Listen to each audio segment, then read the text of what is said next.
Some people spend their entire lives calculating wins and losses. They think they're clever when they win. They think they benefit when they acquire a lot. But the truth is, all those victories are only temporary, merely borrowed. Karma is very fair. What we borrow, we must repay. What we sow, we must reap. That's why the Buddha taught us not to calculate too much, because heaven has eyes, and karma never misses anyone. When I was young, I also viewed life with such shallow eyes.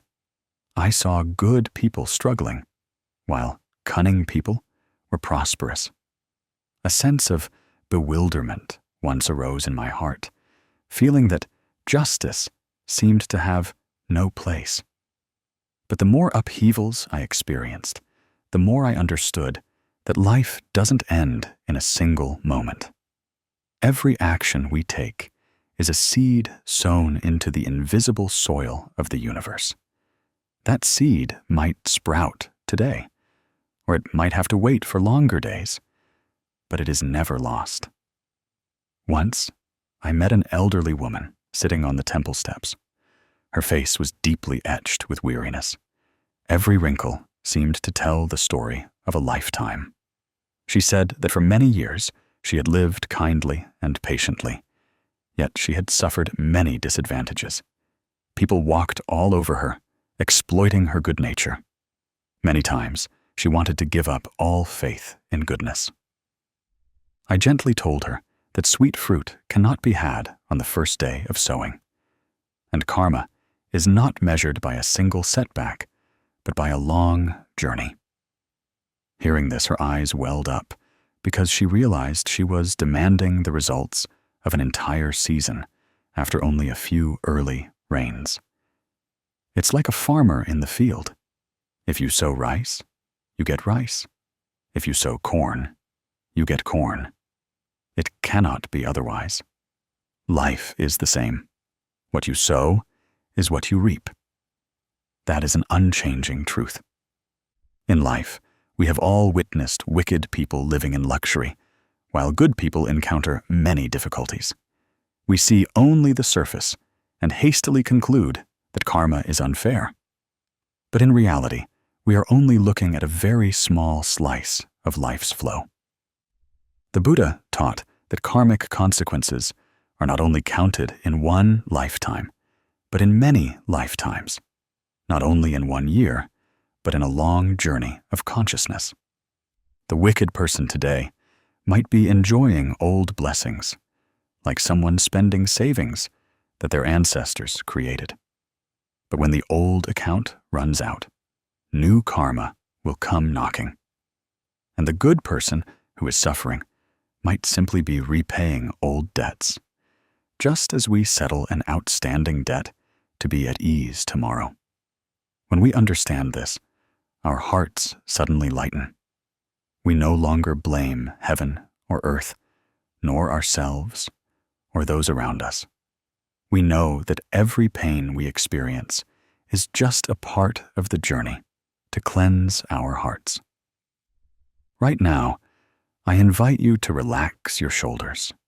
Breathe in deeply to feel the breath enter your body, and breathe out slowly to release all worries from your mind. Listen to me as you would listen to a close friend sitting beside you. In life, what hurts us most is sometimes not a fall, but the injustice we witness firsthand. Some people deceive us and are not punished. Some people hurt us and still live carefree. I understand that feeling because I have experienced it. But then one day, I realized that nothing is ever truly lost. Every word we speak, every action we take, every thought we conceive creates vibrations in the universe. Those who do bad things might find temporary joy, but deep down, they're sowing insecurity within themselves. Those who live good lives might suffer disadvantages in the present, but in their hearts, there is a light, and that light will lead them to good things. Once, an old farmer told me that the field doesn't favor anyone. Whatever seed you plant, that's what grows. Life is not much different from a field. Karma never misses anyone. It's just a matter of whether we have enough patience to see the seeds of goodness sprout. When you live kindly, even if you sometimes suffer losses, you are still adding beautiful lines to your karmic ledger. I hope that during this conversation, you will allow your mind to rest and listen more deeply to the truths. Karma is impartial, and heaven always has eyes. Living well is the only path that truly brings us peace. My dear friend, after we have paused together to reflect on karma in the previous section, today I want to invite you to delve deeper into a question that almost everyone living in this world has asked themselves at least once. Why do good people often suffer disadvantages? Why do kind people encounter more difficulties than cunning ones? On some afternoons, sitting in the temple courtyard, I have heard many people sigh that good people seem to have a hard time living, while cunning people seem to glide through life effortlessly. In truth, these observations are very genuine, because in daily life, we witness many seemingly contradictory things. I understand that feeling, and I myself carried that question in my heart for a long time when faced with everyday injustices. You might have felt discouraged. You live well, you don't harm anyone, you are patient, you try to keep yourself pure, yet disadvantages seem to come as a matter of course. Meanwhile, some people are ready to exploit, ready to trample on others, ready to dominate to gain profit. They succeed faster, become wealthy sooner, and are admired by more people. Your heart sinks as if the things you believed in since childhood are wavering. But my dear friend, life is sometimes like a book with many chapters. We cannot judge the entire book by looking at just one page. Everyone carries an invisible treasure that ordinary eyes cannot see. Some call this treasure karma. Others call it karmic affinity. Whatever it's called, it affects our lives every day. The Fat Phap Lin Ung channel wants you to remember one thing. Good people do not suffer disadvantages because they are good. Good people are simply repaying old debts that they themselves created in previous lifetimes, in times when they were not yet conscious enough to live as kindly as they do now. As for bad people who are enjoying many advantages, it's not because they are evil that they are rewarded. They are merely spending pre-existing blessings, like someone using savings from an ancestral account. When those are all gone, when old blessings are no more, the things they create today will return to them. Sometimes gently, sometimes very heavily, depending on the extent of the harm they caused. In Buddhist teachings, karmic affinity, Nhan Duyen, and karma, Nkip, are two important factors that govern human life. Karma is not a punishment. It is not retribution from some higher power. Karma is simply the natural feedback of what we have created. If today you plant an orange seed, sooner or later an orange tree will grow there. If you plant a chili seed, the result will be a chili plant. It's impossible to sow chili seeds and expect to harvest sweet fruit. The path of karma is just as clear. The kind person today might be repaying old karma, but after repayment, blessings will blossom. And the evil person today might be enjoying old blessings, but the bad karma they are creating will also eventually bear fruit. When you understand this, you will no longer see life as unfair. You will realize that everything has its root and origin. Good people are warm because they already have good seeds in their hearts, and they just need patience for the good fruit to ripen at the right time. Wicked people might move quickly, but each step they take carries the heavy burden of the debts they are incurring in life. Good people suffer disadvantages not because karma favors the strong, but because karma is gently helping them repay old debts so their hearts can be lighter. I remember a rainy afternoon in a sparsely populated temple hall. A girl sat near the window, crying very softly. She said that all her life she had lived kindly, spoken moderately, and always yielded wherever she went. Yet time and again, she was misunderstood, overlooked. She asked me why good people have to suffer so much. At that moment, I simply placed my hand on her shoulder and said that good people are like soft earth. Anyone who passes by leaves a mark. But one day, those footprints will become the nutrients that nourish flowers and fruit. As long as you don't lose faith in yourself, there will come a time when you realize that all the disadvantages today are just stones being cleared from your future path so you can walk more freely. Speaking of this, I want to tell you a story that I always cherish whenever I think of kindness and disadvantage. It's the story of Mr. Ba Hung and his younger brother, Min. These two brothers lived in a peaceful rural area. Their parents passed away early, leaving them a piece of land that wasn't too large, but enough to build a house and farm. When it came time to divide the land, Min, the younger brother, was facing difficulties. He wanted a larger and better plot of land to build a sturdy house for his wife and children. Ba Hung understood this and quietly gave his brother the best part of the land, although he secretly felt some regret, because who wouldn't want a clean, spacious, and beautiful home?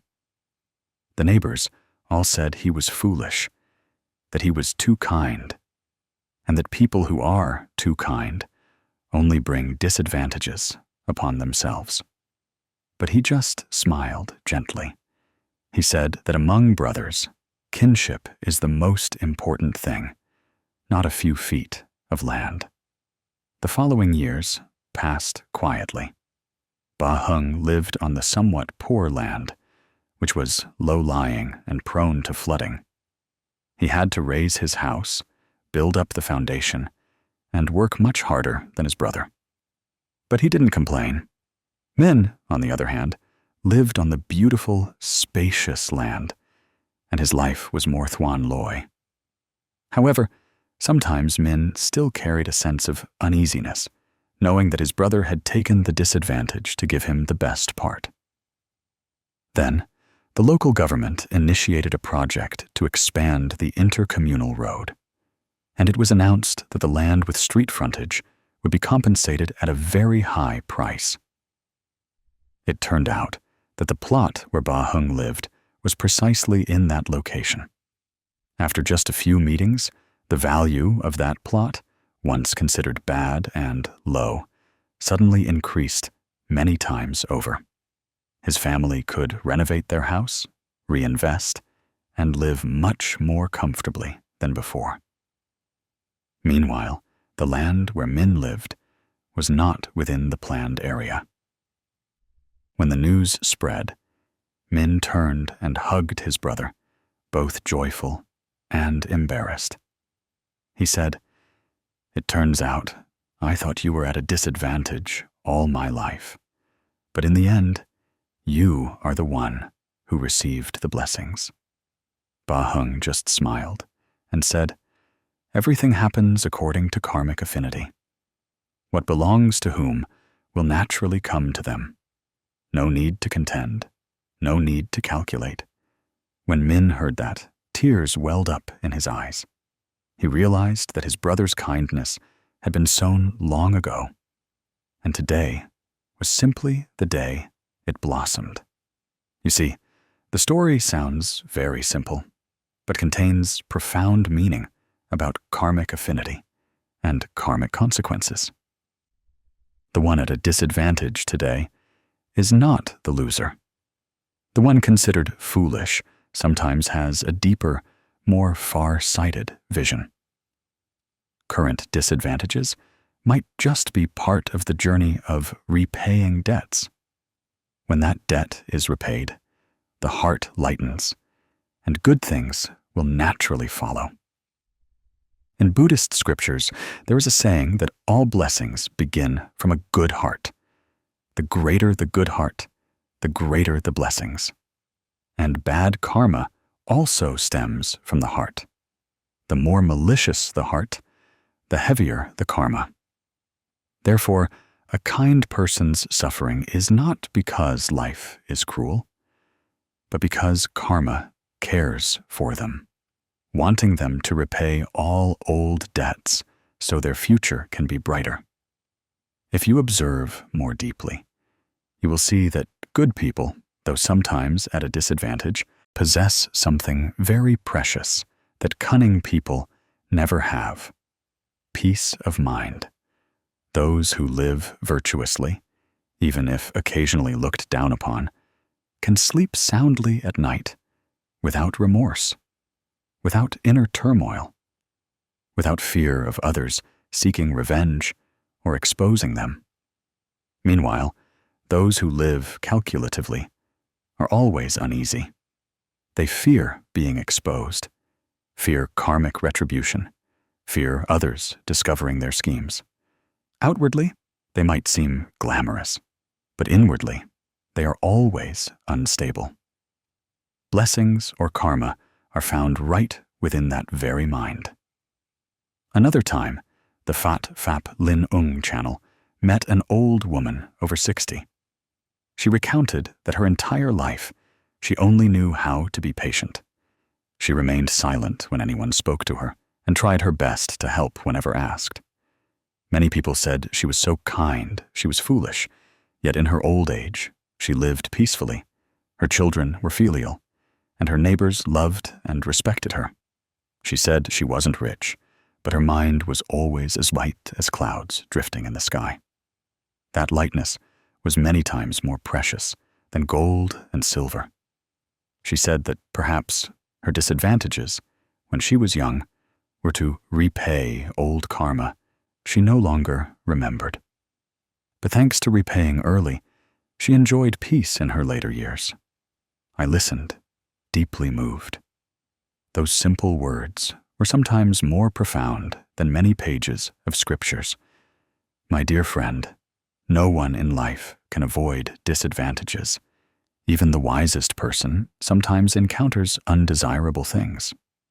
The difference lies only in how we perceive it.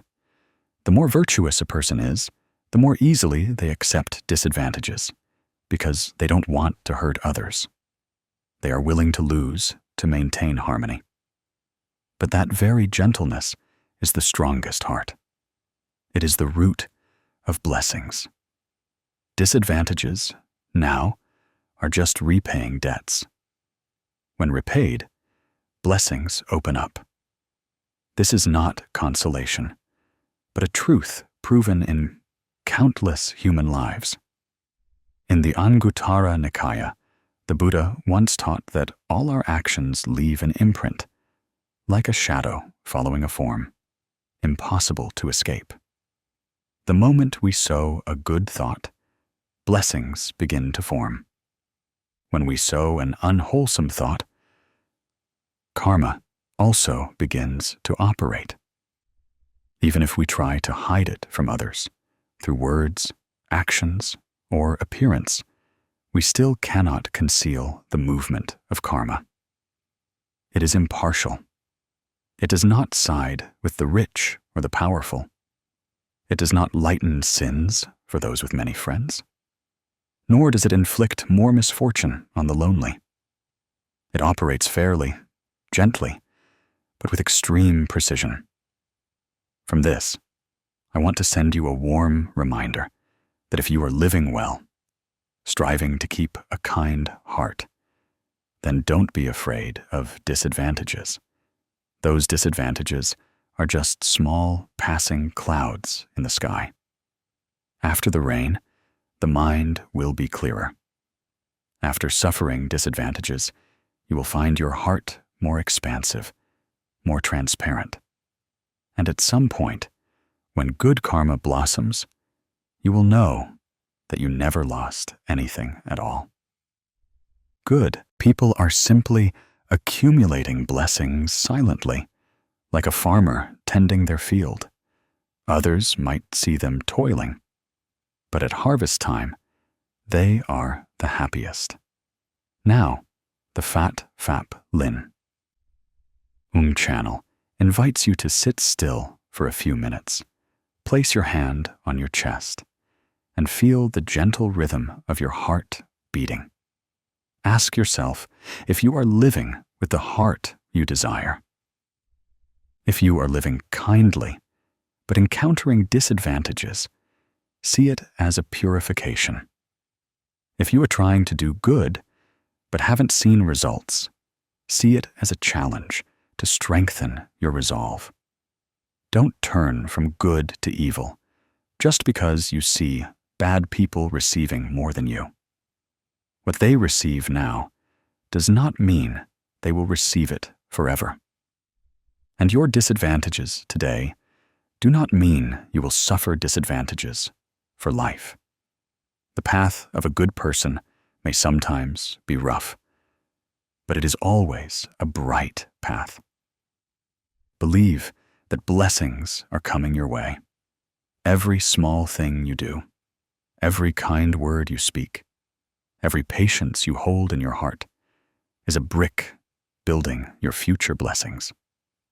I believe that good people are always loved by heaven. And though karma does not rush to bestow rewards, when it does, it will do so at the right time, to the right person, in the right way.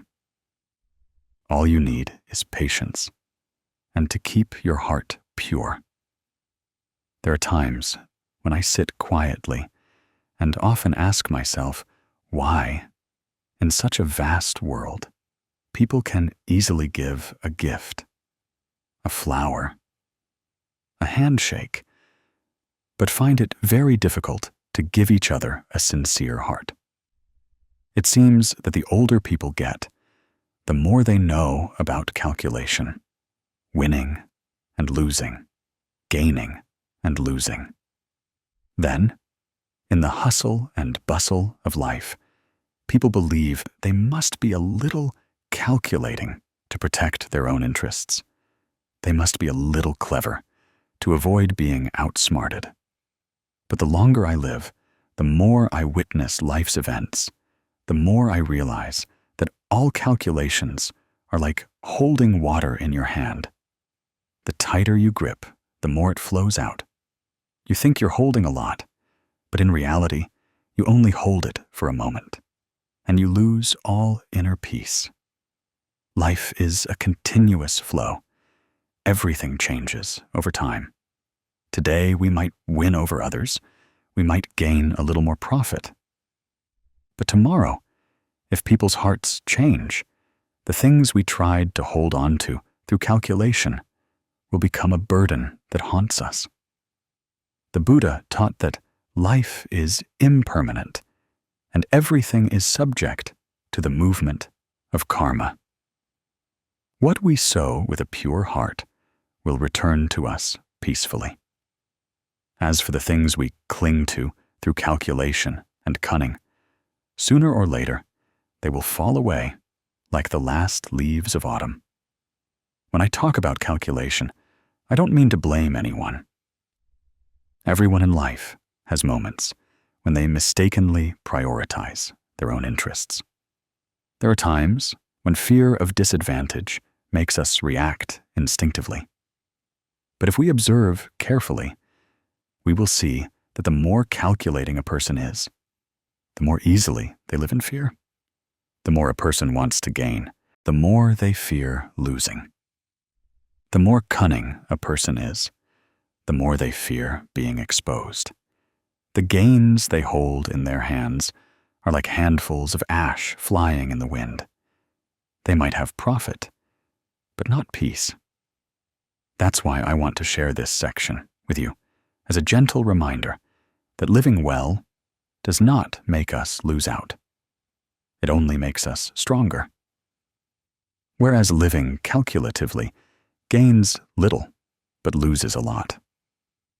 According to Buddhist principles, calculation is a manifestation of an unclear, impure, and unstable mind. When a person's mind loses peace, they will struggle to find every way to protect what they have. They fear others surpassing them. They worry about others' judgments. They fear being left behind. It is this fear that makes them prisoners of their own thoughts. The Buddha taught that whatever arises from fear only creates more bondage. Only that which arises from a good heart brings liberation. Those who live calculatively do not know that they are trading the lightness of their soul for a temporary gain. That gain is like borrowed money. Received today, it must be repaid tomorrow in another form, sometimes even more than the original. If you observe closely, you will see that calculating people are always restless sleepers. They don't say it, but inside, they are always agitated, afraid of being discovered by others, afraid of being misunderstood, afraid of others surpassing them. They are wary of every word, every glance. They are stressed in all relationships. Therefore, even if they succeed, it's hard for them to be happy. That's a truth that those involved sometimes don't see. But we, standing outside, see it very clearly. This is not blame, but a sharing to encourage each person to look within themselves, to understand why in life we sometimes feel tired, feel uneasy.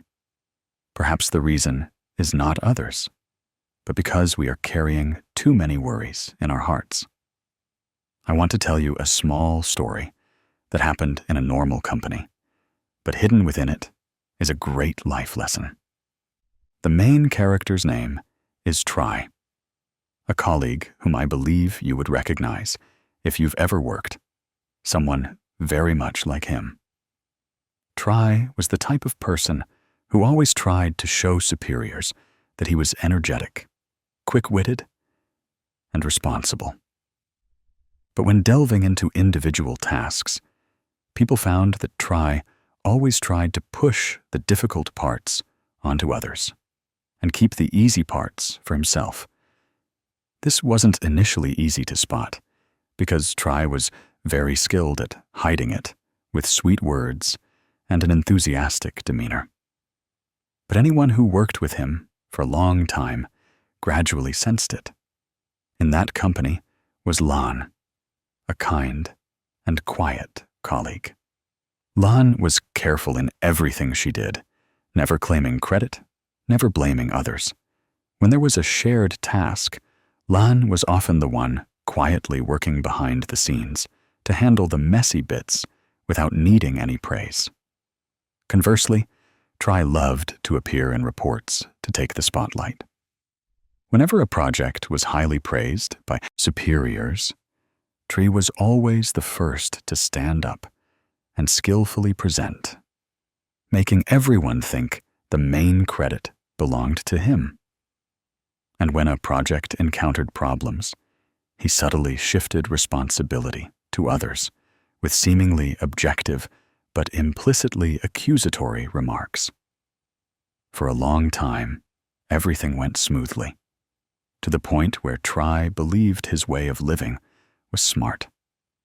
He always thought that maintaining his interests while avoiding risks was clever. But he didn't know that department manager, Khan, had been quietly observing every detail for a very long time.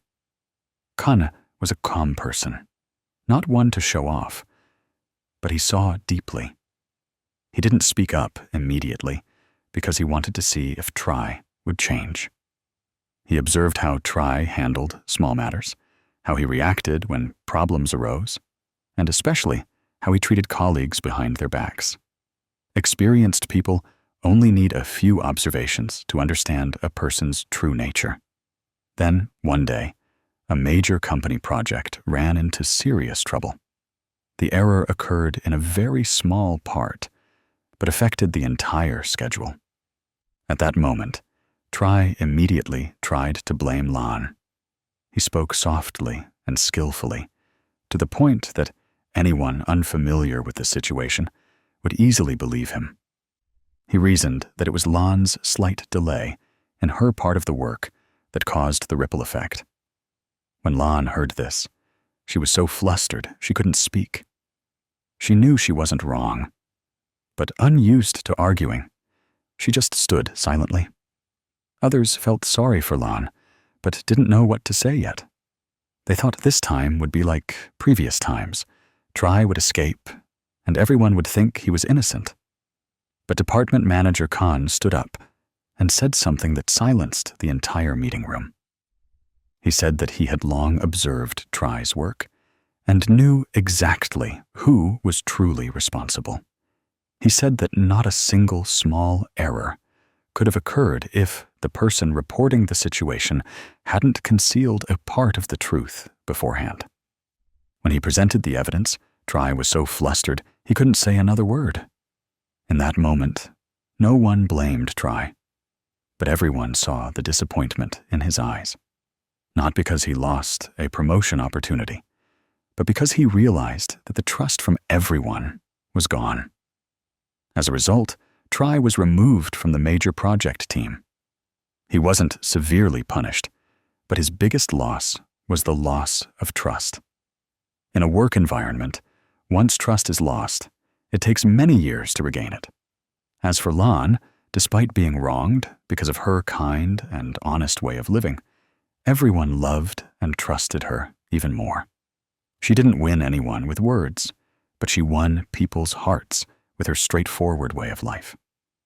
That was something Tri would never understand, as long as he remained engrossed in his own calculations. This story reminds me of the Buddha's teaching that those who live dishonestly will never have peace of mind.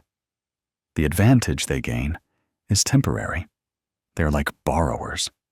What they borrow today, they must repay tomorrow. Repay with reputation, with isolation, with sleepless nights, with the fear of being discovered. The Buddha also taught that sincere people have peace of mind. Even if they don't win in the moment, they win over themselves, win over greed, win over fear, win over the weariness of having to hide what is untrue. Winning over oneself is the greatest victory. In truth, in life, calculating people are not bad. They're just people who haven't understood that this world operates according to karma. What is gained today is not necessarily what can be kept long term. One can deceive others once or twice, but not forever. Truth is like water. We can use our hands to cover it, but water will still seep through our fingers and be revealed. Calculation is like blocking water with rocks. When the water rises, the rocks must roll down.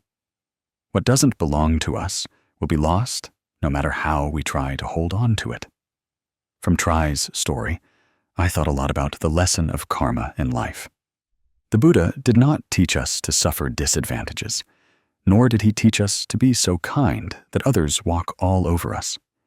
The Buddha only taught us to look deep into our own hearts, to understand why we calculate, why we fear disadvantages, why we don't believe that good will return to us. People constantly calculate because they lack faith in their hearts. If you believe that karma is fair, you won't need to compete. If you believe that heaven has eyes, you won't fear losing out. If you believe that living virtuously will create blessings, you will live much more lightly. A person who gains immediate advantages but loses the trust of others is like someone climbing a mountain on a rotten ladder. When they reach the top, they suddenly realize the ladder beneath their feet is no longer strong enough to hold them steady. Profit sustains us for a while, but trust sustains us a lifetime. Ultimately, the most important thing is to look back at ourselves. I always believe that everyone can change. If you once calculated, once doubted, once feared, that's okay. The important thing is that from today, you want to live more peacefully. You want to walk a lighter path. You want to sleep soundly without worrying about anything. You want to speak frankly without fearing anyone's blame. When you choose that way of life, you are conquering yourself. I want to send you a small message to carry as baggage in life. If you have to choose between a little profit and inner peace, choose peace.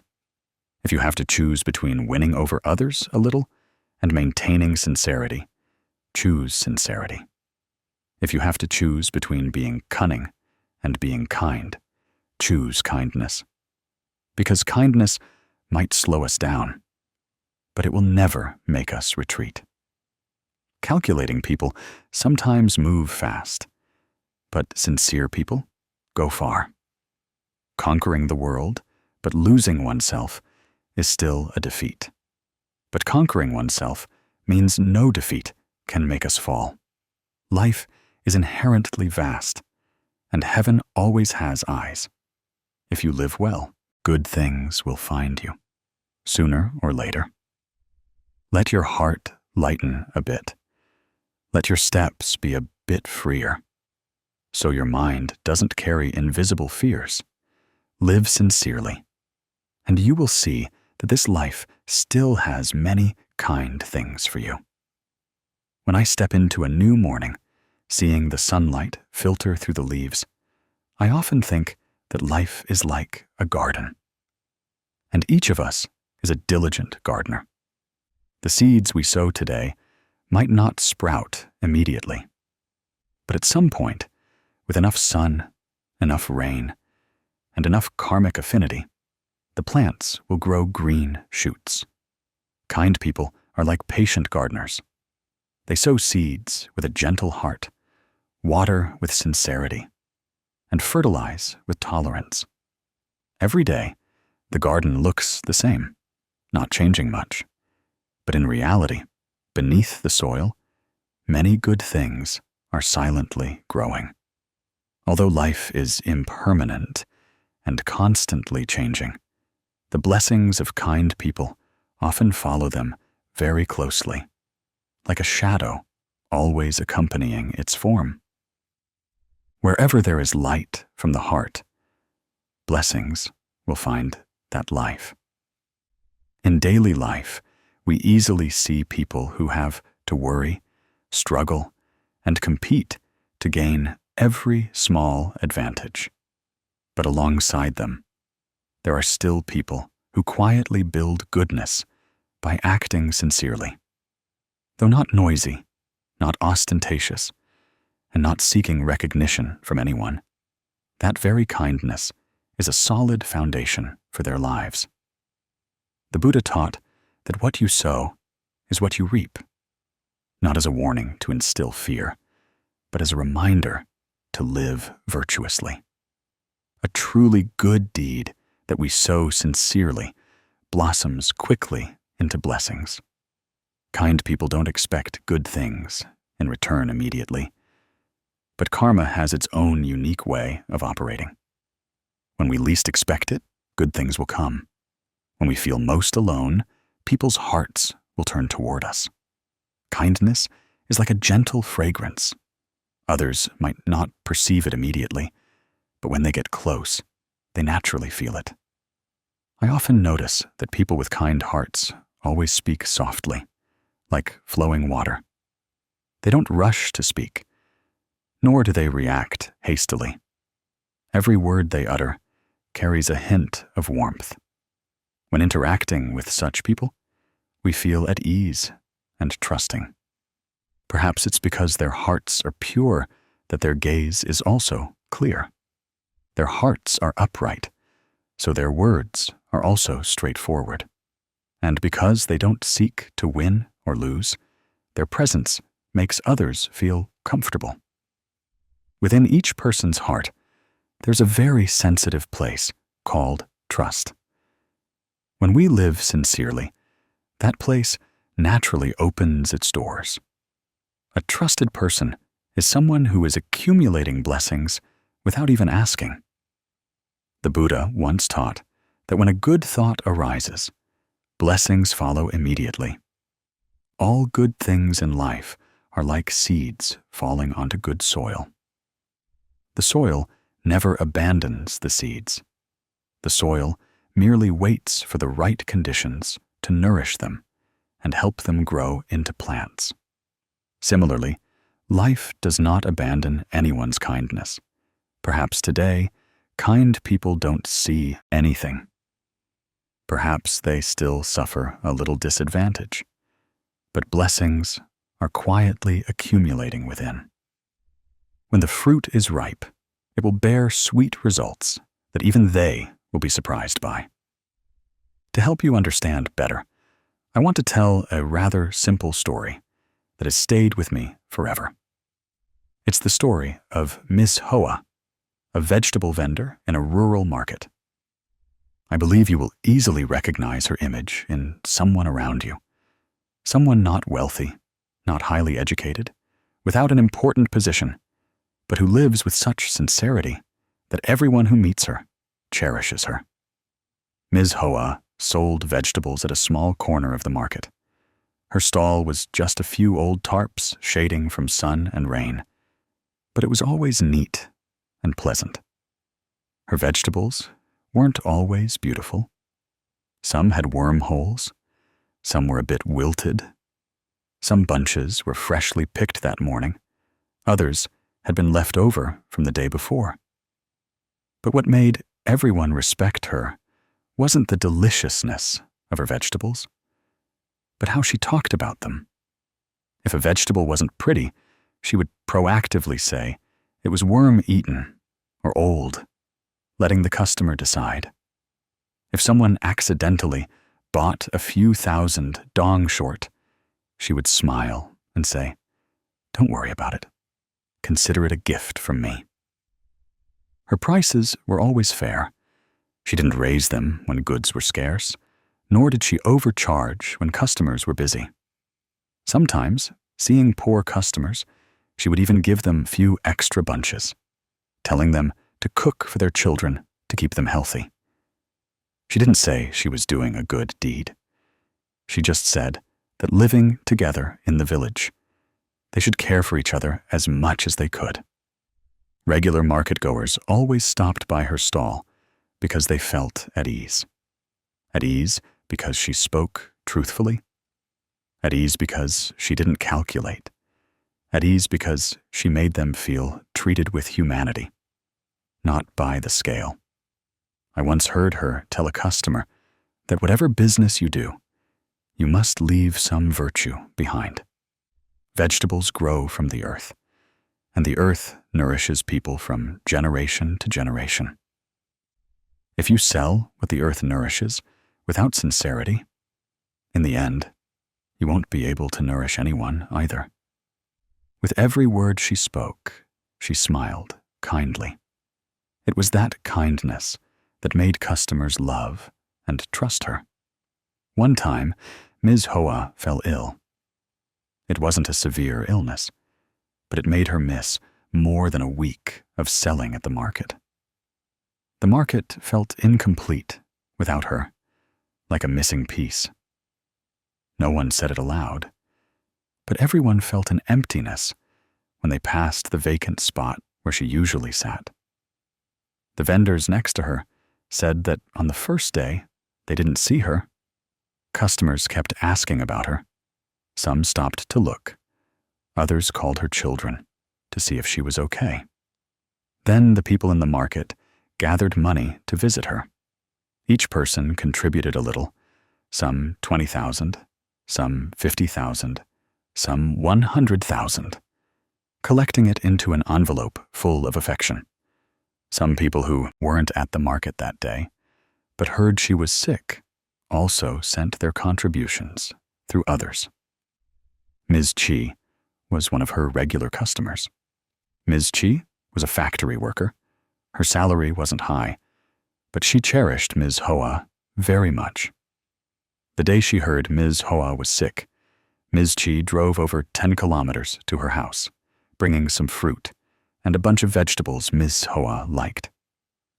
She said that Ms. Hoa had always sold her good vegetables, spoken kind words, and refused extra money. So now she wanted to visit and check on her. She said that not only she, but many others had also come to visit. Some brought food, some brought medicine, some brought a few bottles of milk, some brought well wishes. Ms. Hoa's small house was filled with human kindness that day. Ms. Hoa was so moved that tears fell. She said she had lived her whole life at the market and never thought that sincerity could bring so much love.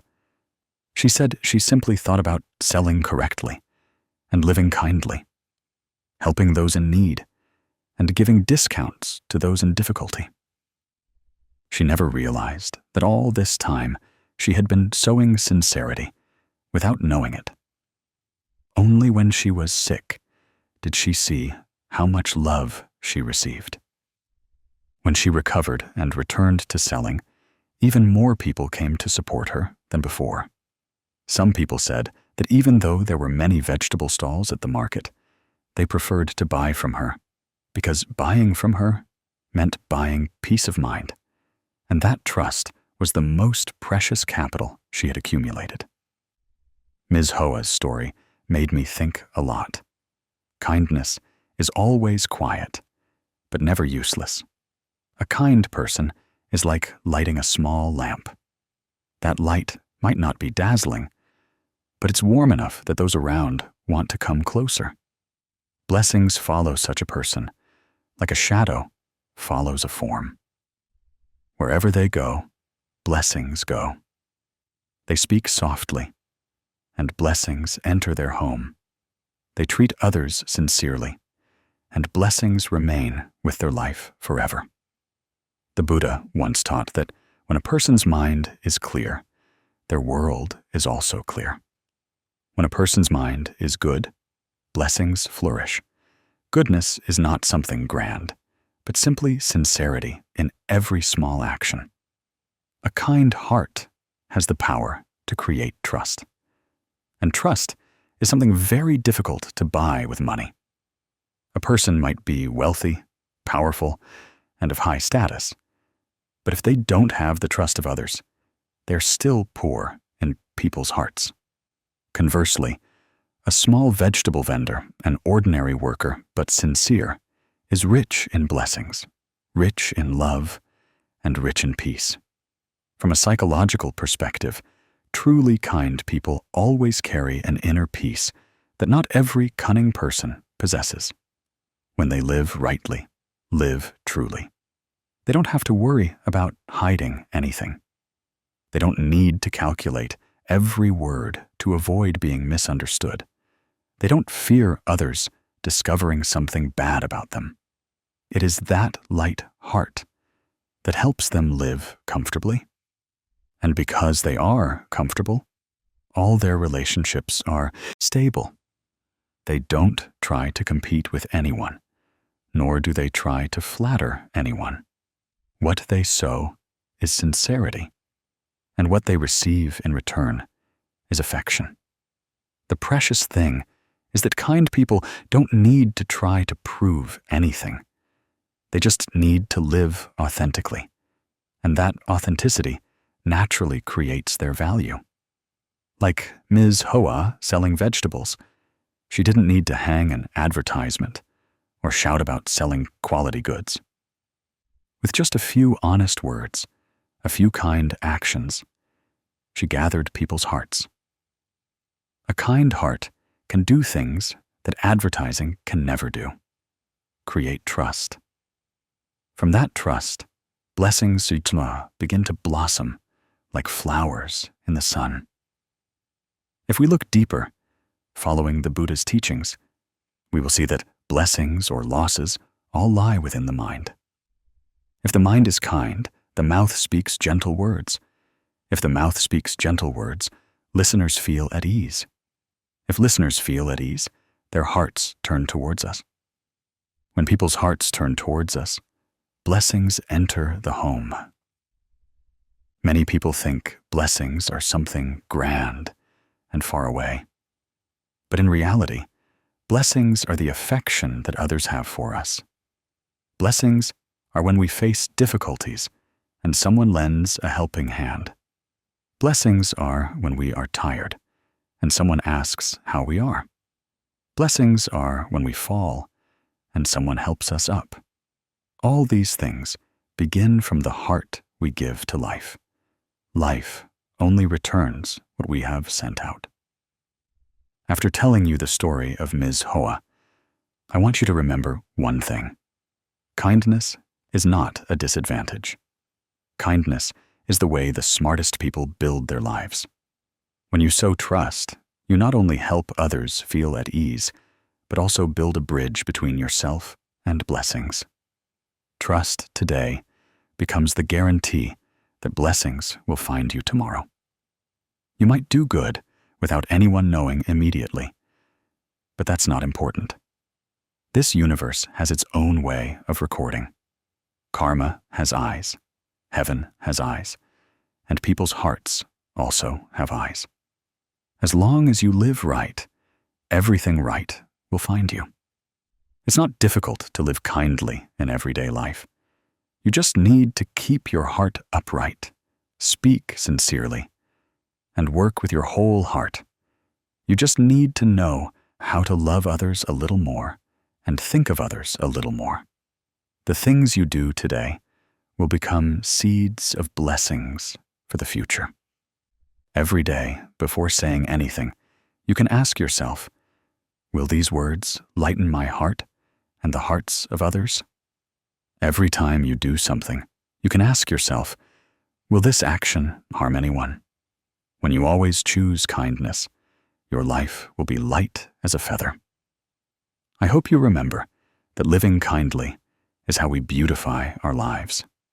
When you sow a little sincerity, you will reap a forest of affection. When you sow a little kindness, you will reap peace. When you sow trust, you will receive life's protection. Kindness is not for praise. Kindness is for sleeping soundly. Kindness is for a heart unburdened.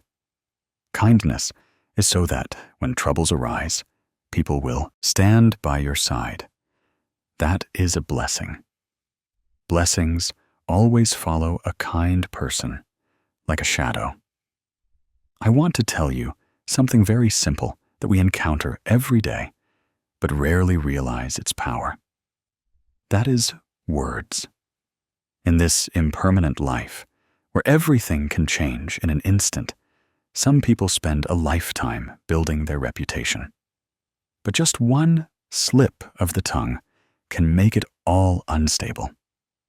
There are also people who are not rich, not particularly talented in anything, but simply because they know how to guard their tongue and choose their words carefully. Their lives are peaceful and light, and blessings arise from that. You see, life is short. When the last breath is swept away by the wind, we carry nothing with us but karma and blessings. And karma or blessings first arise from the very mouth. Every word, every sound, every thought we utter each day. The more years I pass through, the more I realize that words can make a person light as a cloud, or they can make a person ache to their very core. A knife wound on the flesh can heal, but a wound in the heart caused by harsh words sometimes cannot be erased a lifetime. I remember once a teacher taught me that humans create karma through 3 gates: body, speech, and mind. But among the 3, verbal karma, kao and yip, is the heaviest, because the mouth speaks faster than the mind can think. We need to consider carefully before acting to harm others. But with words, not so. People just need to get angry, and they've already uttered a phrase. They speak words that hurt each other before they even think.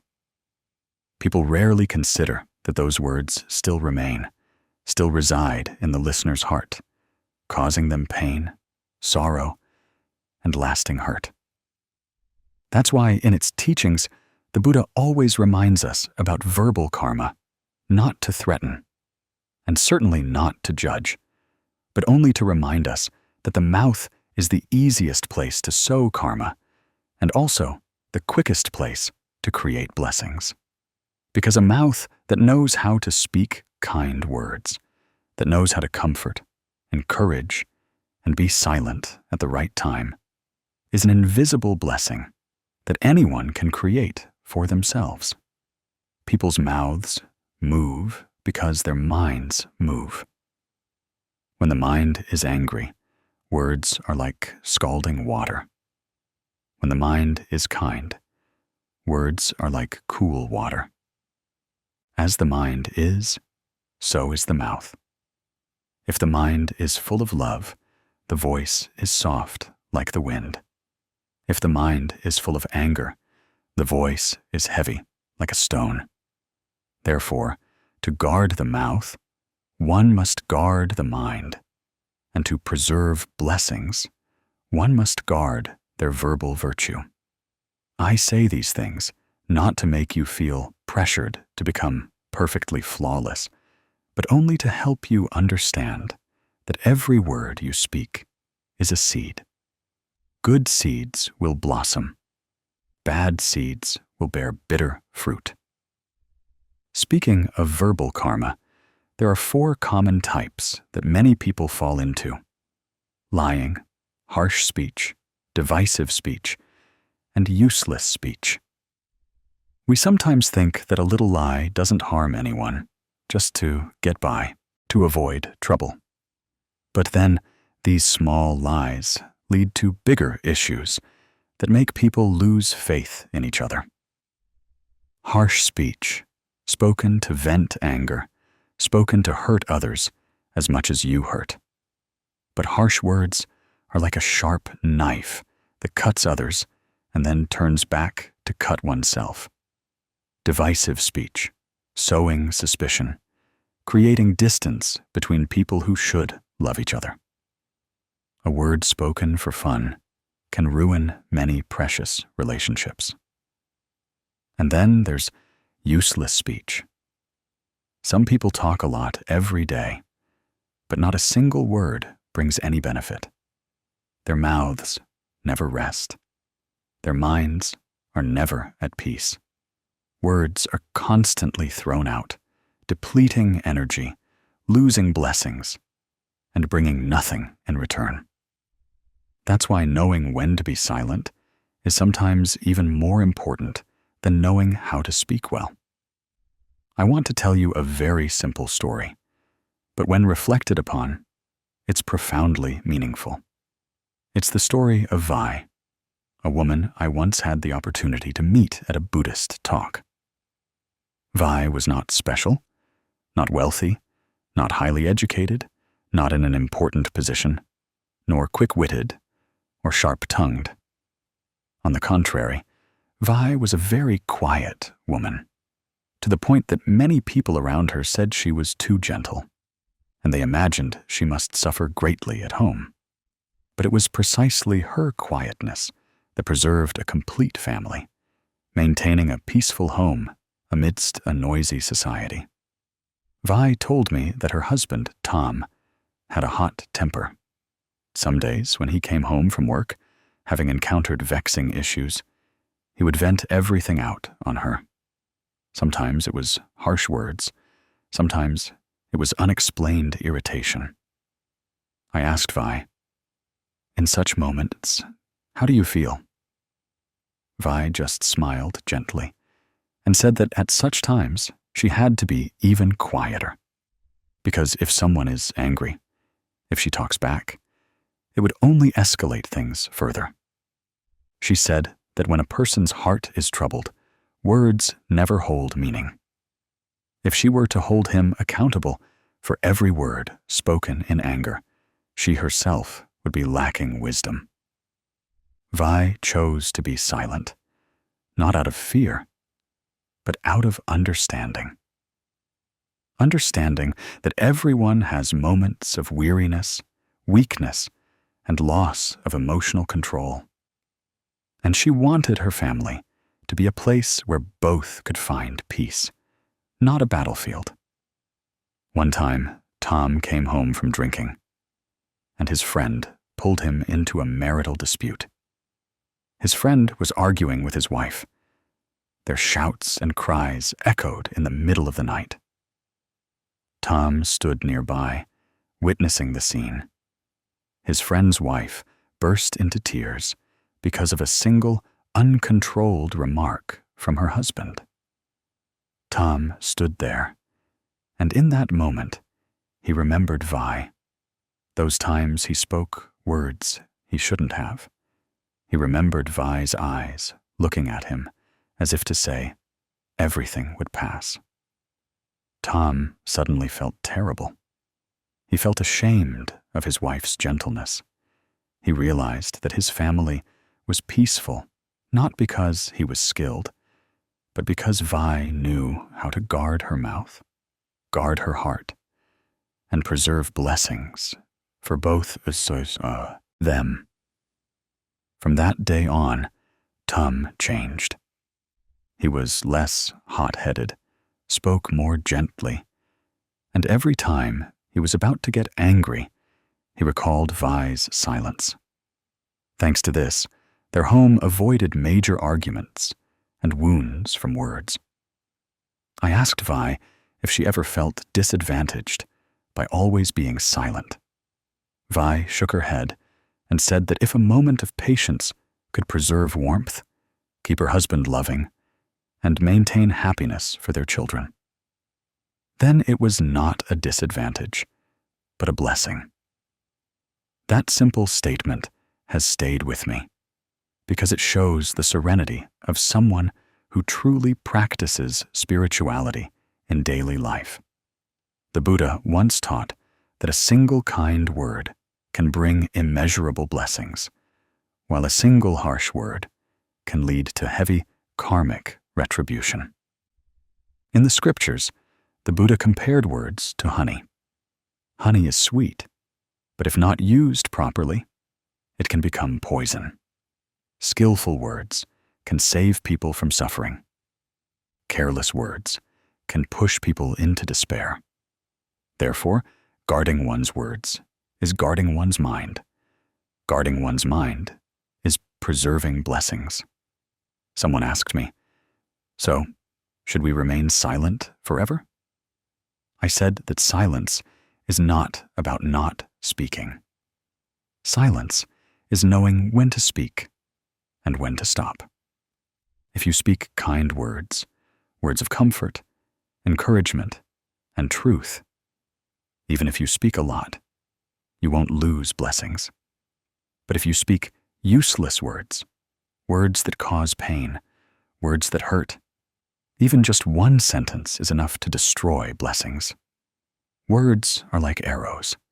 An arrow shot into another's heart will someday return to pierce your own. So, what is the lesson here? It is to speak less to guard the mind, speak less to guard the family, speak less to preserve blessings. Speak little, but speak kindly. Speak little, but speak truly. Speak little, but speak from the heart. In life, we sometimes don't need to be overly clever. We don't need eloquent words or beautiful ideas. We just need to know when to be silent and that alone can save so many relationships from breaking. A person who knows how to be silent is strong, not weak. Silence is wisdom. Silence is compassion. If you want to apply this to your life, start by listening to yourself before you speak. Take a breath. Feel what state your mind is in. If you are angry, let your words remain still. If you are sad, let your mouth rest. If you are loving, let your words soften. And if there is nothing good in your heart to say, let silence transmit peace for you. Every kind word is a flower blooming in the heart. Every time you refrain from a hurtful word, you are saving yourself from bad karma. And every time you speak kind words, you are sowing more blessings for your own life. You see, living well doesn't require grand actions. It just needs to start from the mouth. Because the mouth is small, but karma can be great, just as blessings can be great. Speaking less is preserving blessings. Speaking kindly is creating blessings. Guarding verbal virtue is guarding your entry level as we pumso navigate life's many upheavals. We gradually realize that sometimes the noise isn't external, but resides within our own minds. Amidst all the suffering and gains and losses, people often forget a crucial thing: silence. Silence is not escape, not a sign of weakness or endurance. Silence is the space for our minds to return to peace. Silence is like a calm lake. When the wind stops and the water clears, we can see ourselves reflected. In this impermanent life, where everything is constantly changing, we need to learn silence even more to clearly see the true nature of all that is happening. Because sometimes, not speaking is the most powerful answer a wise person can give. I know that for many people, silence is difficult. Humans often want to be understood, to be exonerated, to prove that they are right. We are born with an instinct to protect our ego, to want others to understand us, to perceive us in the way we desire. Yet, in Buddhist teachings, the deeper one delves into the truth of life, the more one realizes that arguing to win only agitates the mind further. The more one tries to prove something, the more one loses peace. Humans have 3 gates for creating karma: body, speech, and mind. Among these, verbal karma is the heaviest because words burst out too quickly. Actions can still be restrained, but words are difficult to stop once the mind is agitated. Therefore, those who study Buddhism often practice silence to guard their minds, bodies, and blessings. When we face injustice, the natural inclination is to defend ourselves. When falsely accused, the natural inclination is to immediately clear our names. When attacked, the natural inclination is to retaliate. This is human instinct. But the more mature we become, the more we understand that not everything needs an explanation. Not everything needs to be voiced, because those who love us don't need explanations. Those who don't love us won't believe us no matter what we say. People's minds are inherently full of judgments, delusions, and preconceptions. The more we try to suppress them, the more they flare up. But when we are silent, the truth naturally finds its way.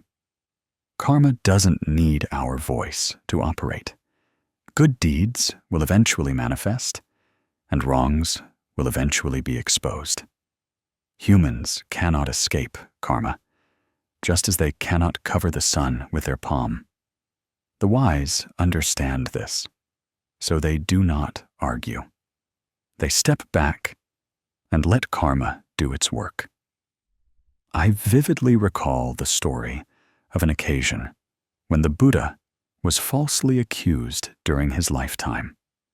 A woman accused him of making her pregnant and led a crowd to attack him. Before countless insults, the Buddha remained silent. He didn't react, didn't explain himself. He simply looked at them with a calm gaze and continued walking. The woman later slipped up, and the truth was exposed, and the crowd then felt ashamed and apologized. The Buddha simply said, "An untruthful word is like a handful of dust thrown into the wind. The wind will blow it back to the one who threw it." Silence in clear awareness is not due to weakness, but due to a deep understanding of karma. That is a lesson I have always remembered for many years. Speaking of this, I want to tell you an everyday story that I cherish. A small story, but containing the great power of timely silence. It's the story of Master Tumin and his neighbor, Phúc. Master Tumin lived alone in a small house at the end of the village. Around the house was a garden with a few flower bushes and some fruit trees. The master was a simple, quiet person, but everyone in the village respected him for his gentle demeanor and kind heart. One day, Mr. Phúc garden was damaged by his young grandson, who broke several branches of plants he had carefully tended for months. The little boy, afraid of being scolded, blamed Master Tumin. He told his grandfather that he saw the master cross into the garden to pick something, and then broke the branches. A single childish word was enough to stir up the entire village.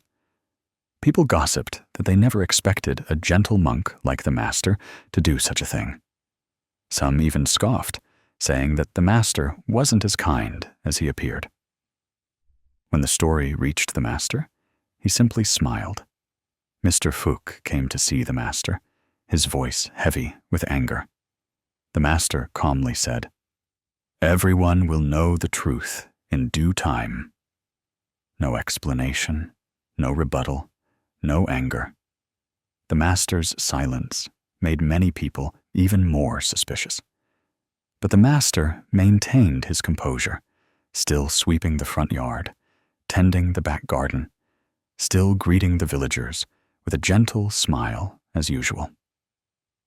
And then, just a week later, the truth revealed itself. The child, feeling remorse, confessed that he had lied. He had only been afraid of his grandfather's scolding and blamed the master. The whole village was then stunned. Mr. Phúc was so ashamed he couldn't look anyone in the eye. He went to the master's house, bowed his head, and apologized. The master simply replied, "The child is still young.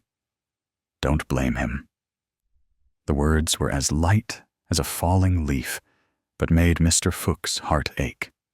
From that day on, everyone in the village respected the master even more. They said that the master was not only kind, but also wise, compassionate, and truly benevolent. You see, the power of silence is sometimes greater than 1,000 words of justification. A person who fears nothing doesn't need to prove their innocence. A person who understands karma doesn't rush to dispute right or wrong.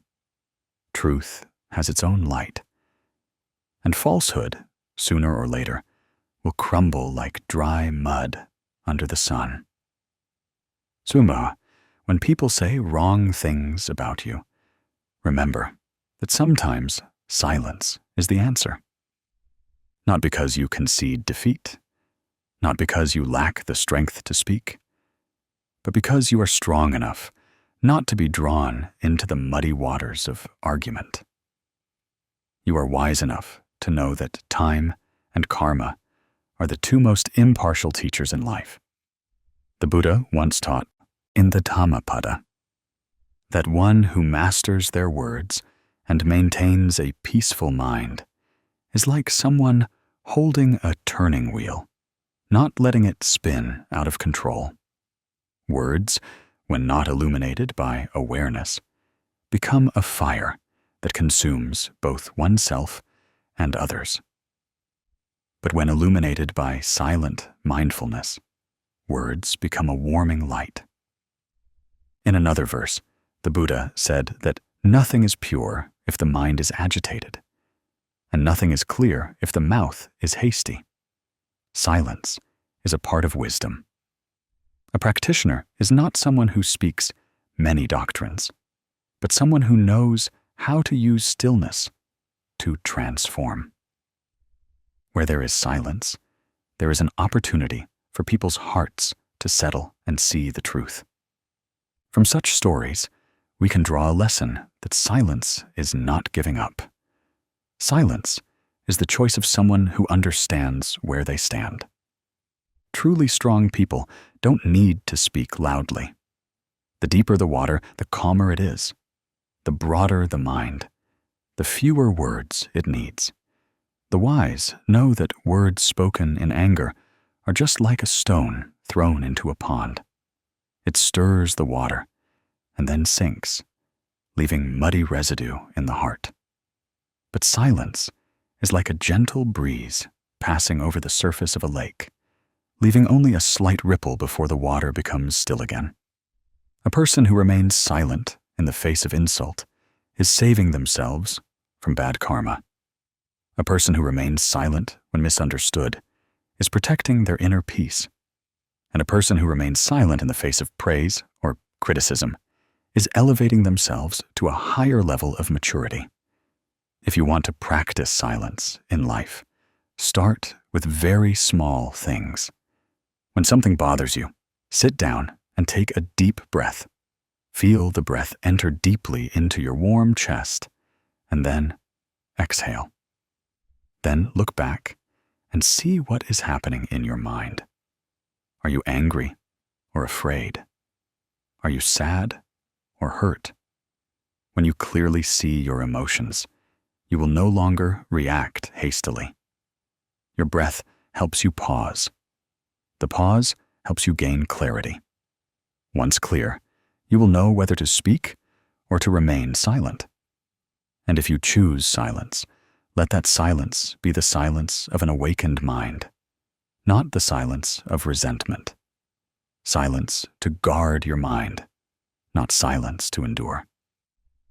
In a family, too, when a loved one is hot-tempered, sometimes silence helps the emotional flame to subside. In work, too, when others misunderstand you, silence and continuing to do what is right will be the best proof.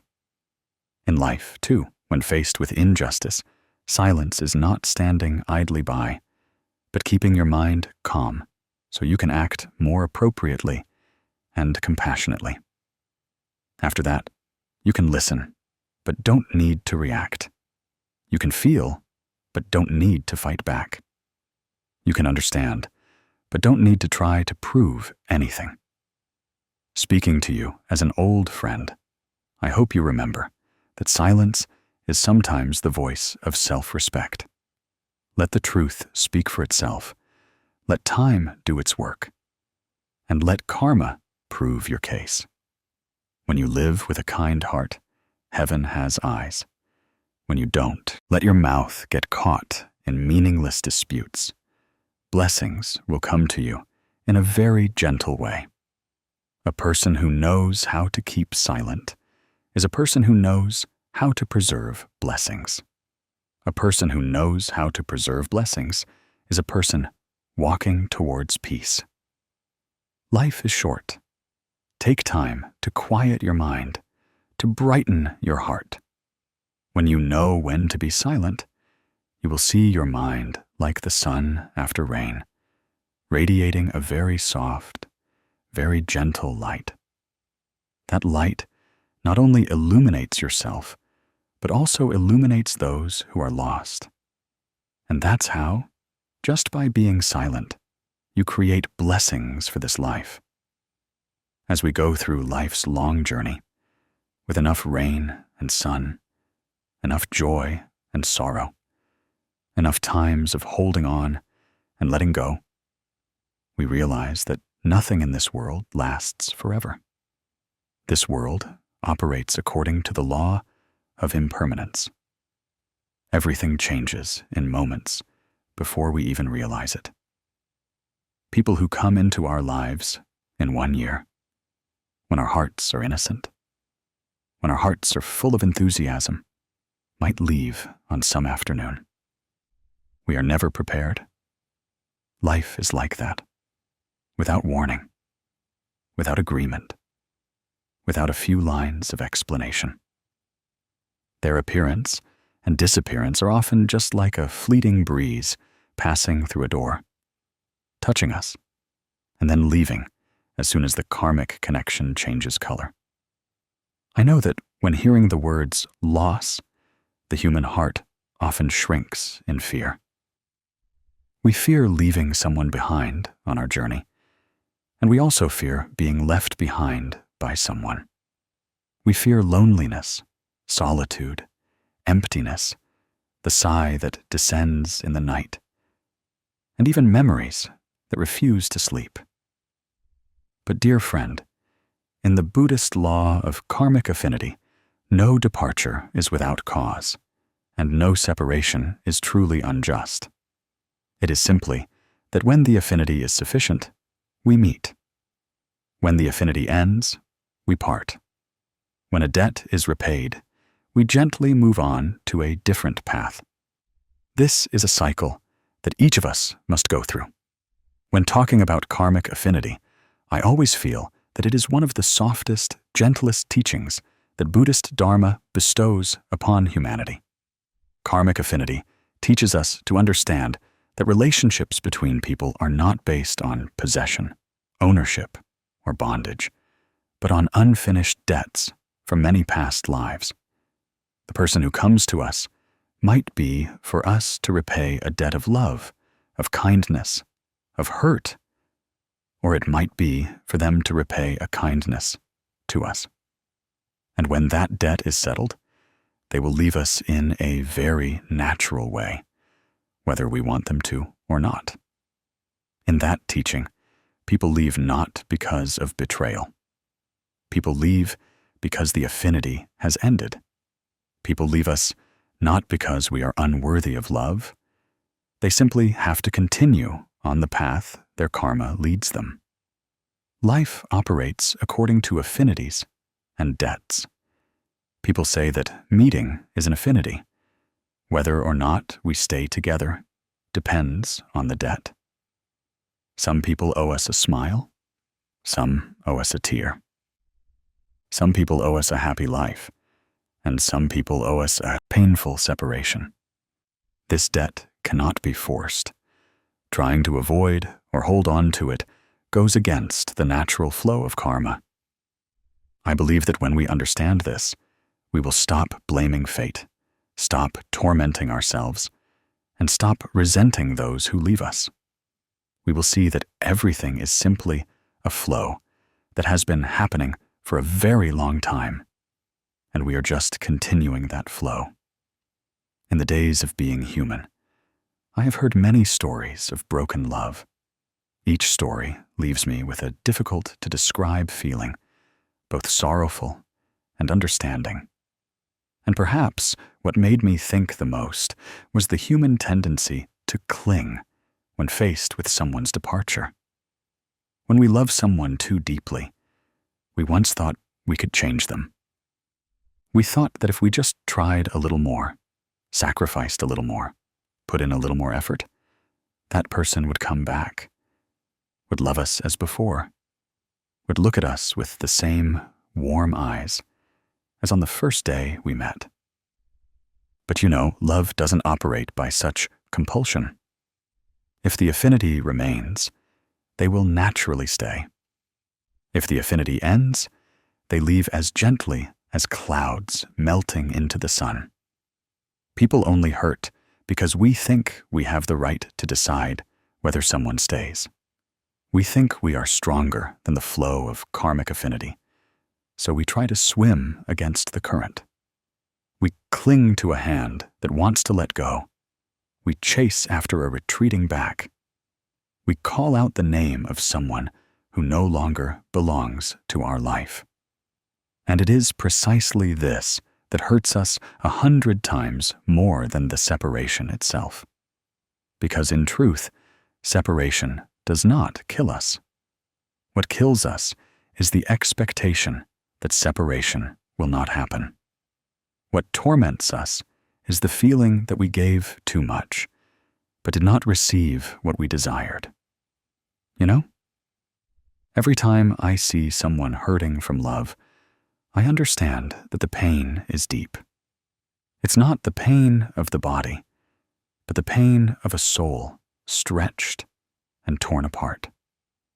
People can endure poverty, hardship, and disadvantages. But how many can endure the feeling of being forgotten by someone they once placed their entire future in? When a person leaves, the first thing we think is not that they changed their heart, but that we are not good enough.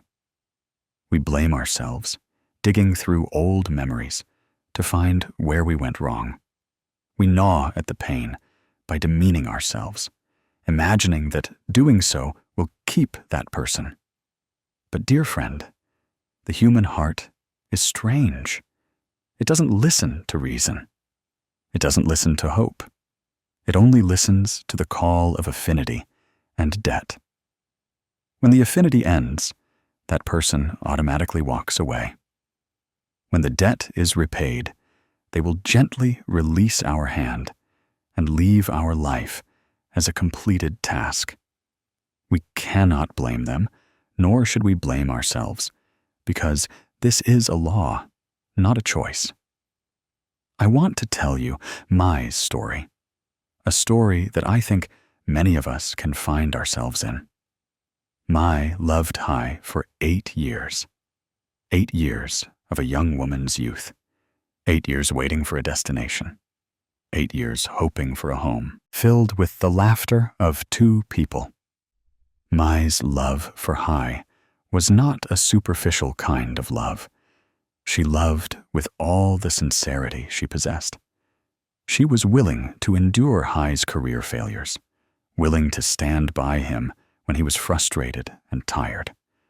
She thought that if they loved each other enough, they would get married next year or the year after. Then, one day, a change appeared. Hai no longer texted every morning as before, no longer asked about her every evening, no longer smiled warmly whenever he saw her. His eyes became distant. His voice became indifferent. Mai sensed it, but she didn't want to believe that feeling. She clung on with inquiring texts, with dates she tried to create, with tears shed in silence as night fell. But Hai was different, not because he was a bad person, nor because he betrayed Mai, but simply because his karma led him in a different direction. His affinity with Mai had worn out there. The peak of the pain was when Mai realized she had become the only one trying in a relationship that was already empty from within. One evening, when Hai said he wanted to break up, Mai felt as if the world crumbled beneath her feet. She couldn't say a word. She just looked at him with red eyes, as if to ask why. But Hai couldn't answer, because he himself didn't understand why.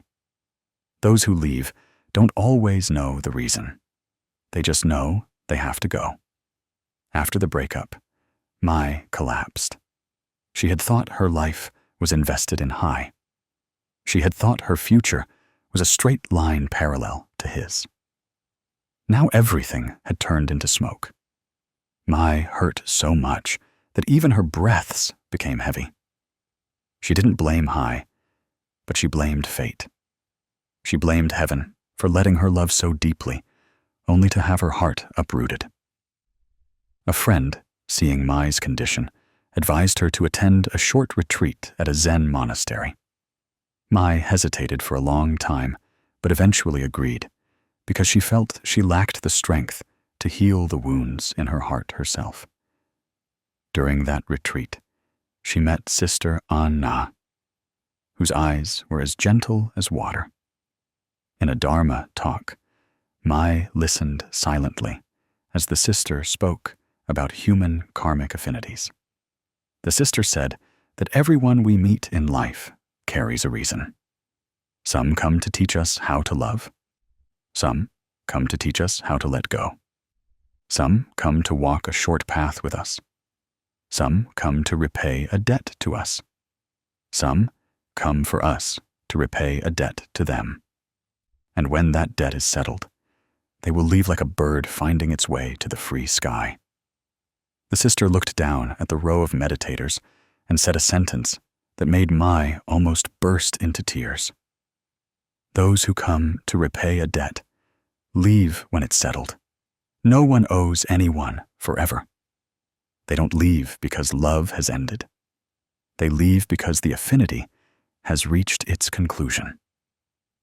At that moment, Mai felt her heart being gently squeezed. It was painful, but clear, bright, but piercing.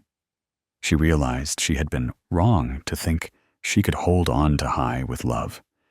She realized she and Hai had come together because of debts from previous lives. She had cared for him, supported him through difficult times. That was the debt she paid him. And now, as he left, it only proved that the debt was settled. No more, no less. On the last night of the retreat, Mai sat alone on the porch, listening to the wind touch the leaves. She thought about the past 8 years. Those 8 years were not in vain, not wrong, not wasted. Those 8 years were a time for her to repay a debt. And when it was repaid, the karmic knot between her and Hai was resolved. Early the next morning, as she left the monastery, Mai sent Hai a message, without blame, without resentment, without bitterness. She simply wrote, "Thank you for appearing in my life. I wish you happiness." After that, she let go, no longer clinging, no longer waiting, no longer hoping for a return. Naturally, she felt her heart lighten, to a degree she herself didn't expect. And that was when she understood that letting go wasn't because love had ended, but because she had understood. When speaking about the Buddha's teachings, there is one saying that I particularly cherish. The Buddha taught that all phenomena are conditionally arisen. When conditions gather, they form. When conditions disperse, they separate. Nothing can be held when conditions disperse. No one can leave when conditions have not yet ended. That teaching sounds very simple, but when we reflect on it, we realize its profound depth. People suffer because they think love can last forever. But the Buddha taught that everything is impermanent. Love is the same. People suffer because they think the person who leaves is at fault. But the Buddha taught that no one is at fault. They are simply fulfilling their karmic duty. People suffer because they think they are inadequate. But the Buddha taught that we are always enough. It is only the affinity that is not enough. And when we understand this, we will stop blaming, stop clinging, stop complaining. We will know that every encounter in life is worth cherishing, and every separation is worth preserving as a lesson. Looking back at Mai's story, we understand that happiness is not about holding on to someone. Happiness lies in clearly understanding karmic affinities and not tying ourselves to things beyond our control. The biggest lesson Mai learned was not how to forget someone, but how to understand a karmic connection. To understand that she and Hai came together to learn something. To understand that she was not abandoned. she was simply returned to herself. To understand that letting go of a person is not giving up love, but giving them freedom and giving herself peace. To understand that some losses are to make way for better things, and to understand that when an affinity has ended, clinging only thickens karma. My dear friend, if you are experiencing a similar pain, if you are trying to hold on to someone who wants to leave your life, I hope Mai's story will touch you in some way. I hope you will understand that no departure is meaningless. People come to help you grow, and people leave for you to learn to stand strong. People come to let you know what love is, and people leave for you to know what it is to love yourself. And when you understand that, you will realize that letting go is not a loss. Letting go is liberation for both. It is the resolution of karmic affinity. It is the beginning of a new journey that is lighter, more peaceful, and clearer. Letting go is not because love has ended, but because you have understood. And when you understand, your heart naturally becomes calm, like water, no longer rippling. Then, one day, when you look back, you will see that letting someone leave your life is not an end point. It is just a comma to open up another, more miraculous chapter of life. Because heaven has eyes, your blessings are still there, your new affinities are still coming, and the path ahead is always wide open for those who know how to let go of the old, to walk on with their own light. I always believe that those who leave at the right time leave a beautiful void, and those who stay with the right person bring complete peace. You just need to live well with peace of mind and let karmic affinities arrange the rest naturally. My dear friend, in this vast life, some sorrows don't come from major events, but from the small daily frictions. A careless word, an indifferent glance, a cold attitude is enough to carry a wound for a very long time. People are fragile in ways they don't articulate. For some, just one angry word is enough to remember until old age. For some, just one time of being misunderstood can lead to pain that lasts for months. We often think that these things naturally fade with time, but in reality, if we don't let go, they remain in the mind like dust clinging to a white shirt. The longer it stays, the harder it is to wash away. As I went through many life stories, I realized one thing. Resentment is a form of invisible bondage. That bondage doesn't tie the other person. It ties oneself. We think we hold on to that frustration to protect ourselves, but in the end, we are the ones who get tired first. I often tell those who seek me that this life is a meeting place for old karmic affinities. People come to us to repay a debt or to receive one. Those who hurt us are sometimes just a fragment of an old, unfinished debt from long ago. And if there is still unresolved resentment between us and them, that invisible thread remains intact. And who knows, in the next life, we might have to meet again to continue an unfinished lesson. That's why there's a saying, if you cling to resentment, you will meet them again in the next life. Not to love, but to continue repaying or demanding debts. I say this not to scare you, but to show you that forgiveness is not an act of moral elevation or one-sided patience, but a way to stop a prolonged karmic cycle.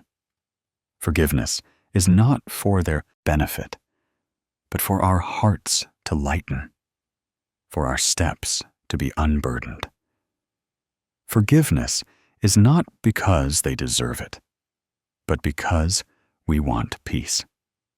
When you understand this, you will see that forgiveness is a gift you give yourself first. When I was young, I also thought that those who hurt me should suffer something equivalent to be called fair. I used to think I couldn't let go, because that would mean I lost out. But the more I studied Buddhism, the more I understood that fairness in this universe does not operate according to human desires. There are some wounds that, if repaid with anger, will only create new wounds. There are some resentment that, if prolonged, will only create a life full of instability. Our mind is like a calm surface of water. As soon as resentment intrudes, that surface immediately ripples. Rippling once, then spreading many times. The person who hurt us might easily forget, but we are the ones who remember forever. So why do we hold on to those memories when they only prevent us from seeing the wide sky ahead? To help you better visualize how forgiveness can change a life, I want to tell you a very real story from everyday life. It's not overly dramatic or intense, but it contains a great lesson that makes everyone who hears it feel their heart settle. Previously, near my house lived Mrs. Lean, a kind, quiet woman, small in stature, with her hair neatly tied at the back. She lived with her son and daughter-in-law, Thao. Thao had a hot temper. Her words were sometimes sharp as knives. It wasn't that Thao was bad. It was just that, from childhood, she lacked gentleness. So as she grew up, her way of speaking carried a certain harshness. But often, that harshness became unintentional cuts that hurt others. Neighbors often saw Thao raising her voice at her mother-in-law over small things, like the mother-in-law cooking a dish that didn't suit her taste or forgetting to turn off the stove. Mrs. Lean would usually smile gently and quietly retreat to her room. If anyone asked if she was sad, she would only say that Thao was young and easily hot-tempered, and then she would be silent. But the sadness of an elderly person is like a crack in a glass cup. It doesn't look deep, but even a small impact is enough to shatter the cup. I once saw her sitting on the porch in the afternoon, rubbing her hands together as if warming her own heart. Her eyes didn't blame Thao, but held a weariness that only those who have been mothers would understand. I knew she loved her son, her grandson, and that small family, so she chose to be silent. One day, Thao had an accident while riding her motorbike. It wasn't a major accident, but it injured her leg and required her to stay in the hospital for a few days. The day Thao was admitted, Mrs. Lean was the first to arrive. Everyone thought she would scold or show her displeasure, because Thao had previously spoken many harsh words, but Mrs. Lean said nothing. She just gently had held Thao's hand, as if afraid of hurting her more, and asked if she was in pain. From that day until Thao was discharged, Mrs. Lean cared for her every step of the way, from turning her over to help her lie down, to helping her sit up, to cooking porridge, making milk, and applying warm compresses. Every night, she stayed awake to see if Thao needed anything. Her old eyes were dark-rimmed, but still gentle, like a soft yellow lamp in the corner of the room.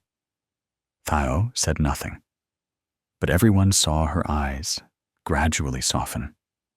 One day, Thao looked at her mother-in-law for a long time, as if wanting to say something, but then she stopped. Until one evening, as Mrs. Lean was supporting Thao's leg, she burst into tears, crying like a child, crying from pain and fatigue, but more so from a flood of remorse. Amidst her sobs, Thao said, "Mother, you are so good to me. Yet I spoke such terrible words. I am sorry, Mother." Mrs. Layan just smiled, not blaming, not bringing up old stories. She only said one very gentle sentence that I believe anyone who hears it will feel like a breeze passing through their heart. "I forgave you a long time ago." That gentleness made Thaao cry even harder. Because sometimes what burdens a person is not guilt itself, but the feeling of being unforgiven. From that day on, Mrs. Layan's home became wonderfully warm. Thaao no longer raised her voice. Every morning, she woke up early to cook breakfast for the whole family. In the afternoon, she helped Mrs. Layan water the plants. These small things were like gentle rays of sunlight, illuminating a room that had been dusty for many years. I asked Mrs. Layan if she had ever been angry. She said yes. As a human, sometimes she felt hurt. But she said that anger only made her heavy-hearted, while love lightened her heart. And she chose the latter, because life is short. Everyone will eventually part ways, so it's best to be good to each other for as long as possible. Every time I remember Mrs. Layan's story, I think of a Buddhist teaching that I deeply cherish. The Buddha taught that hatred cannot be resolved by hatred. Only love can resolve hatred. This sounds simple, but to do it requires a heart that can see through things.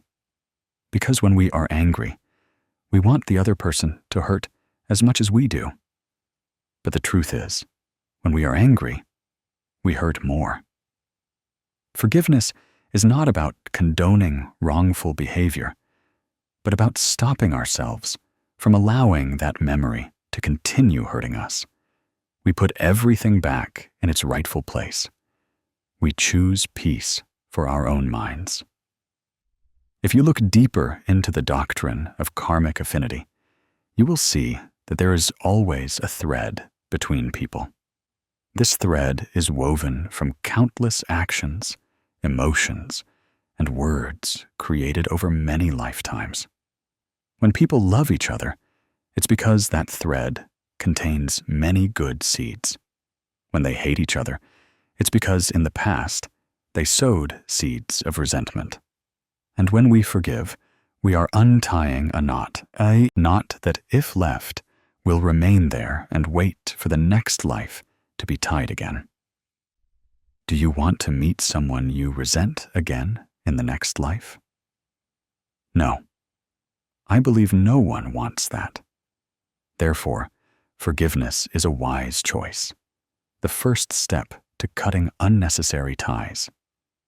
In today's life, people are easily hurt and also easily cause hurt. Sometimes, a busy day makes us inadvertently forget that every word can become an arrow piercing the most fragile part of another. But if we turn back to look at our own minds, we will see that most anger comes from our own unhealed pain. People often speak harsh words when they themselves are under pressure. They react to us, but they are not truly aiming at us. When we understand this, we will be lighter with them and lighter with ourselves. Forgiveness, then, is no longer a noble act, but a maturation of the mind. However, forgiveness does not mean allowing others to continue hurting us. Forgiveness does not equate to accepting all bad things. Forgiveness is clearly seeing the nature of things and choosing to stand up and walk away peacefully. Forgiveness is letting go of a burden, not letting go of oneself. If you have been hurt, let me practice with you a little. Breathe in deeply, then breathe out slowly. Imagine the person who hurt you standing before you, not for you to confront or blame, but just for you to send them a small, silent wish in your heart. It could be simply wishing them peace, or wishing them to grow more mature, or simply, I am no longer angry. When you say that in your heart, you will feel something within you soften.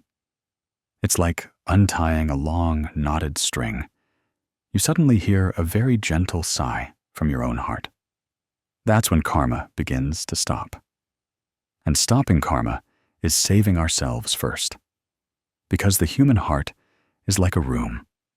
When filled with resentment, that room is dark. When you forgive, a window opens, and light enters. Not too bright, just enough for us to see that we have many more days ahead to live more easily. When you start to forgive others, you will also learn to forgive yourself. Forgive old mistakes, times when you acted wrongly, decisions you regretted. Forgive your old self so your new self can move forward. If you look at this life as a flowing river, you will see that what you don't let go of sinks to the bottom. The heavier the load, the more the flow loses its lightness. Forgiveness is letting those stones fall and letting the water carry them away. You don't need to keep them in your heart forever. They belong to the past, and you belong to the present. The you of now deserves to live a life no longer clamped down by painful memories. I want you to remember that forgiveness is not trying to forget, but understanding deeply and accepting. Understanding that everyone has their own hurts, so sometimes they don't behave as we expect. Accepting that everything that comes and goes has its reason. When good affinities end, people separate. When karma is fulfilled, people part ways. When the lesson is completed, people move on. And when we forgive, we allow our minds to close an old door to open a new, lighter path. My dear friend, I hope you will see the value of the words forgive, not to protect someone else, but to free yourself from the cycle of suffering. And I hope that after hearing this section, your heart will be a little softer, a little gentler, loving yourself a little more, so that whoever may have hurt you, they no longer have the power to weigh down your heart. As I sit with you in this moment, I want to invite you to return to your breath first. All the stories of life, the commotions of the human heart, the accumulated sorrows of many years can temporarily stand still with just one slow inhale and one gentle exhale. I always believe that if our mind pauses for just one moment, we will immediately see the landscape of life broaden, become brighter, and less suffocating. Some sufferings do not come from external people, not from circumstances, not because someone said something we disliked. Everything starts from our own mind. When you understand that, you will see that the path to peace is not as far as we imagine. I have met many people who complain about their weariness from being criticized, from being misunderstood, from someone's small suggestion upsetting them for an entire week. In reality, all of us have been like that. Sometimes, a casual remark from another person can pierce our hearts deeper than a knife. The interesting thing is that precisely at such times, we think that the other person is causing us suffering. But if we sit quietly for a moment, we will see that the one who causes us the most suffering is, in fact, ourselves. It's not their words that hurt us. It's the way we cling to those words that injures us. I know this might sound a bit paradoxical, but if you are willing to open your heart a little, today's story might help you look deeply into the root of all sorrow. In Buddhist teachings, There are three root causes that keep humans immersed in the cycle of suffering rebirth. They are greed, tham, anger, hatred, san, and delusion, sai. There's no need to remember them theoretically. Just contemplate them in everyday life, and you'll see they are always present in your mind. Greed is not just for money or material possessions, but also for praise, for recognition, for the feeling of being superior. Anger is not just outward rage, but also simmering discomfort, feelings of wounded pride that sting our hearts when criticized. Delusion is not just ignorance, but also a lack of self-understanding, failing to recognize the source of our own emotions. These three things spin in a circle, and each time they appear, the suffering within us grows. Try to recall if there were times when you were sad for many days, not because someone said anything too serious, but because you clung to their words. That's when greed arose, because you wanted praise but received criticism. Anger also arose because you felt you weren't properly recognized. Then delusion crept in, making you believe that others' words reflected your true worth. All of this blended together, creating a heaviness in your heart. If you don't look deeply, you will continue to blame others, resent life, and make yourself suffer.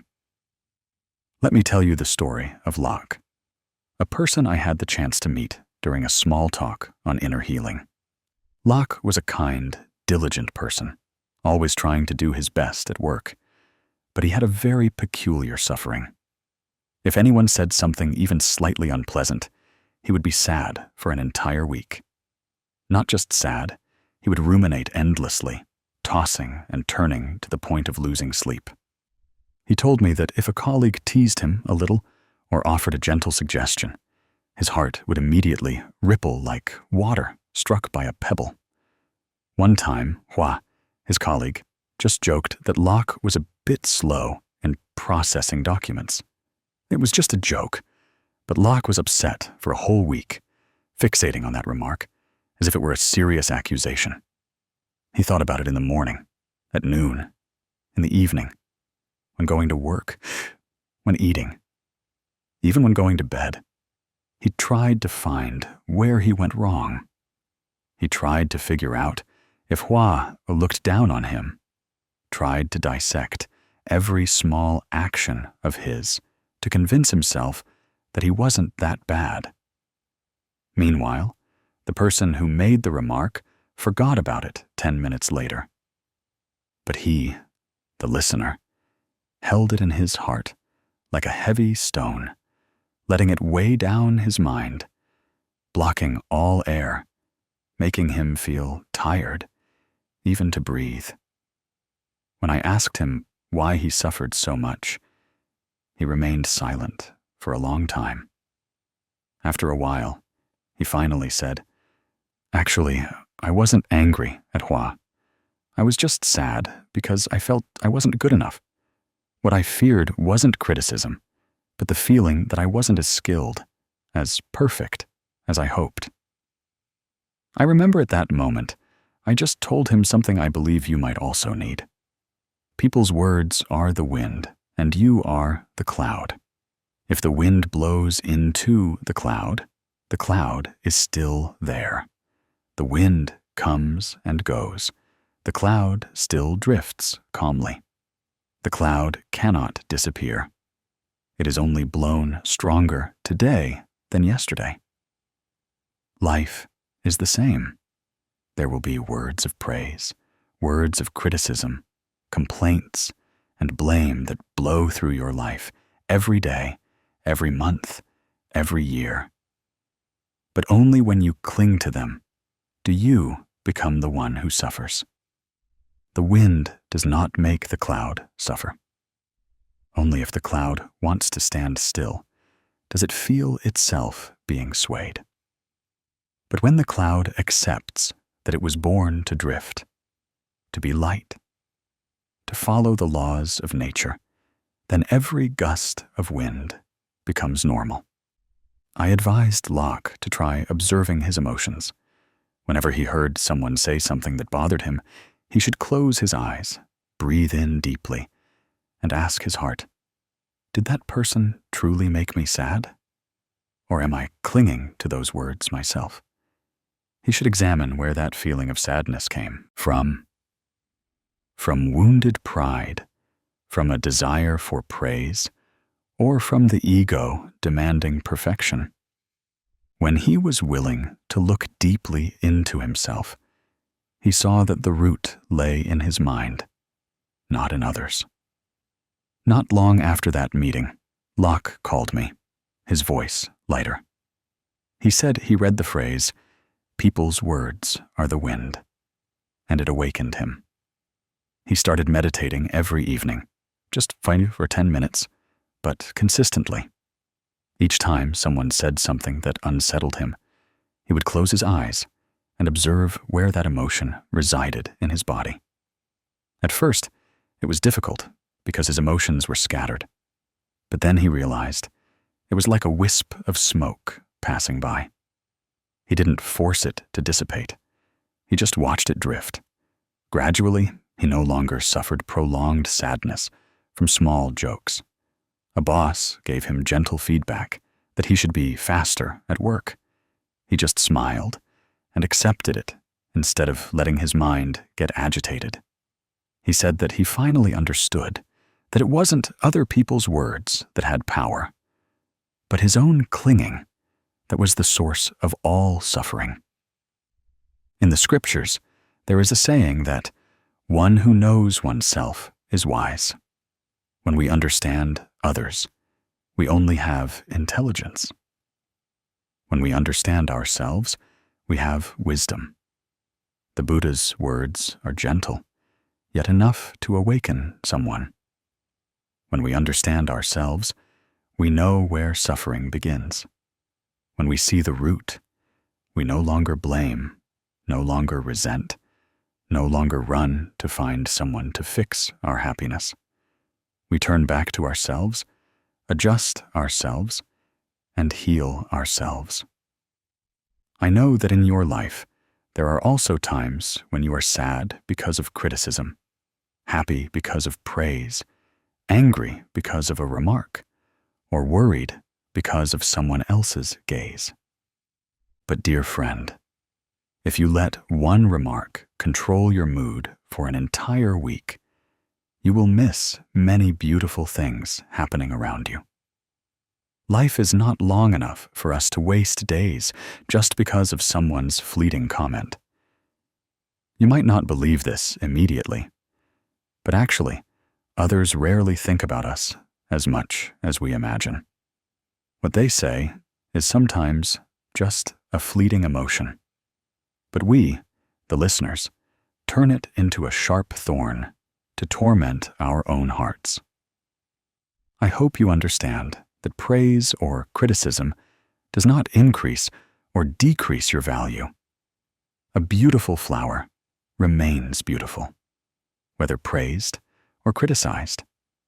The moon remains full, whether someone likes its light or not. Water remains clear, even if people say it's murky.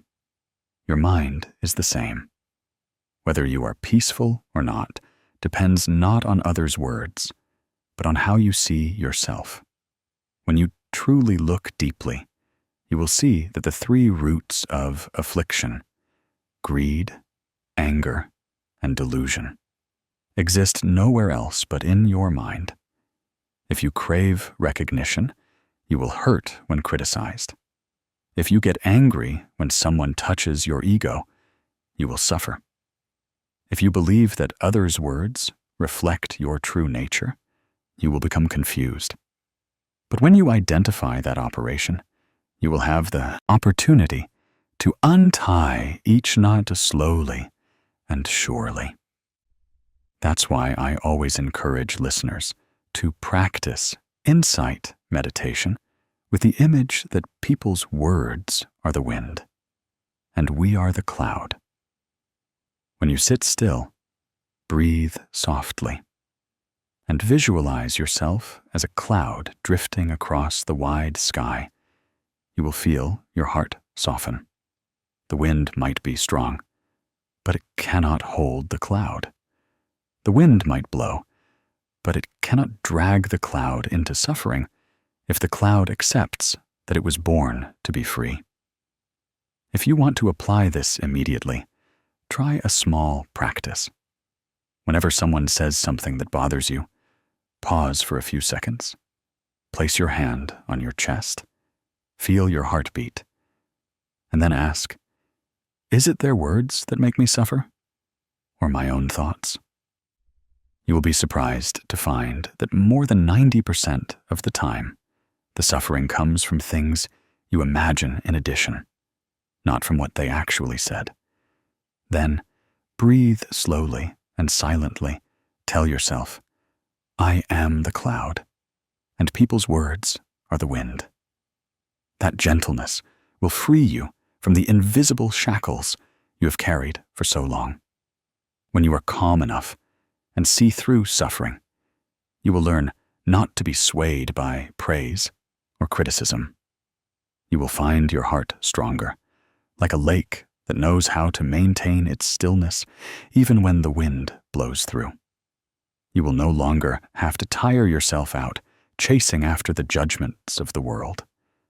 When people's hearts change hour by hour, day by day, if you constantly rely on that for stability, you will suffer forever. But when you have a firm refuge within yourself, you will no longer fear any storm. What I want to convey to you today is very simple. Suffering is not outside, it is inside. The one who makes you sad is not the person who said it, but your own clinging mind. When you let go of that clinging, you grow. When you understand yourself, you find peace. When you don't let others' words disturb the roots within, you have freedom. You just need to remember one thing. The wind cannot harm the cloud, and others cannot harm you if your mind is wide enough to embrace everything as it is. I hope you step into tomorrow with a lighter heart. I hope you practice looking deeply into yourself whenever your heart trembles before others' words. I hope you remember that your value does not lie in anyone else's perception, but in your own understanding and awareness. I hope you are strong enough to stand amidst life's storms and still see yourself as a cloud drifting freely in the sky. And most of all, I hope you know that peace is never far away. It is only within, where you choose to pause and listen to yourself. If you need it, I am always ready to sit beside you on the journey to rediscover the stillness of your soul. Just open your heart, and the sorrows you have carried for so long will lighten little by little.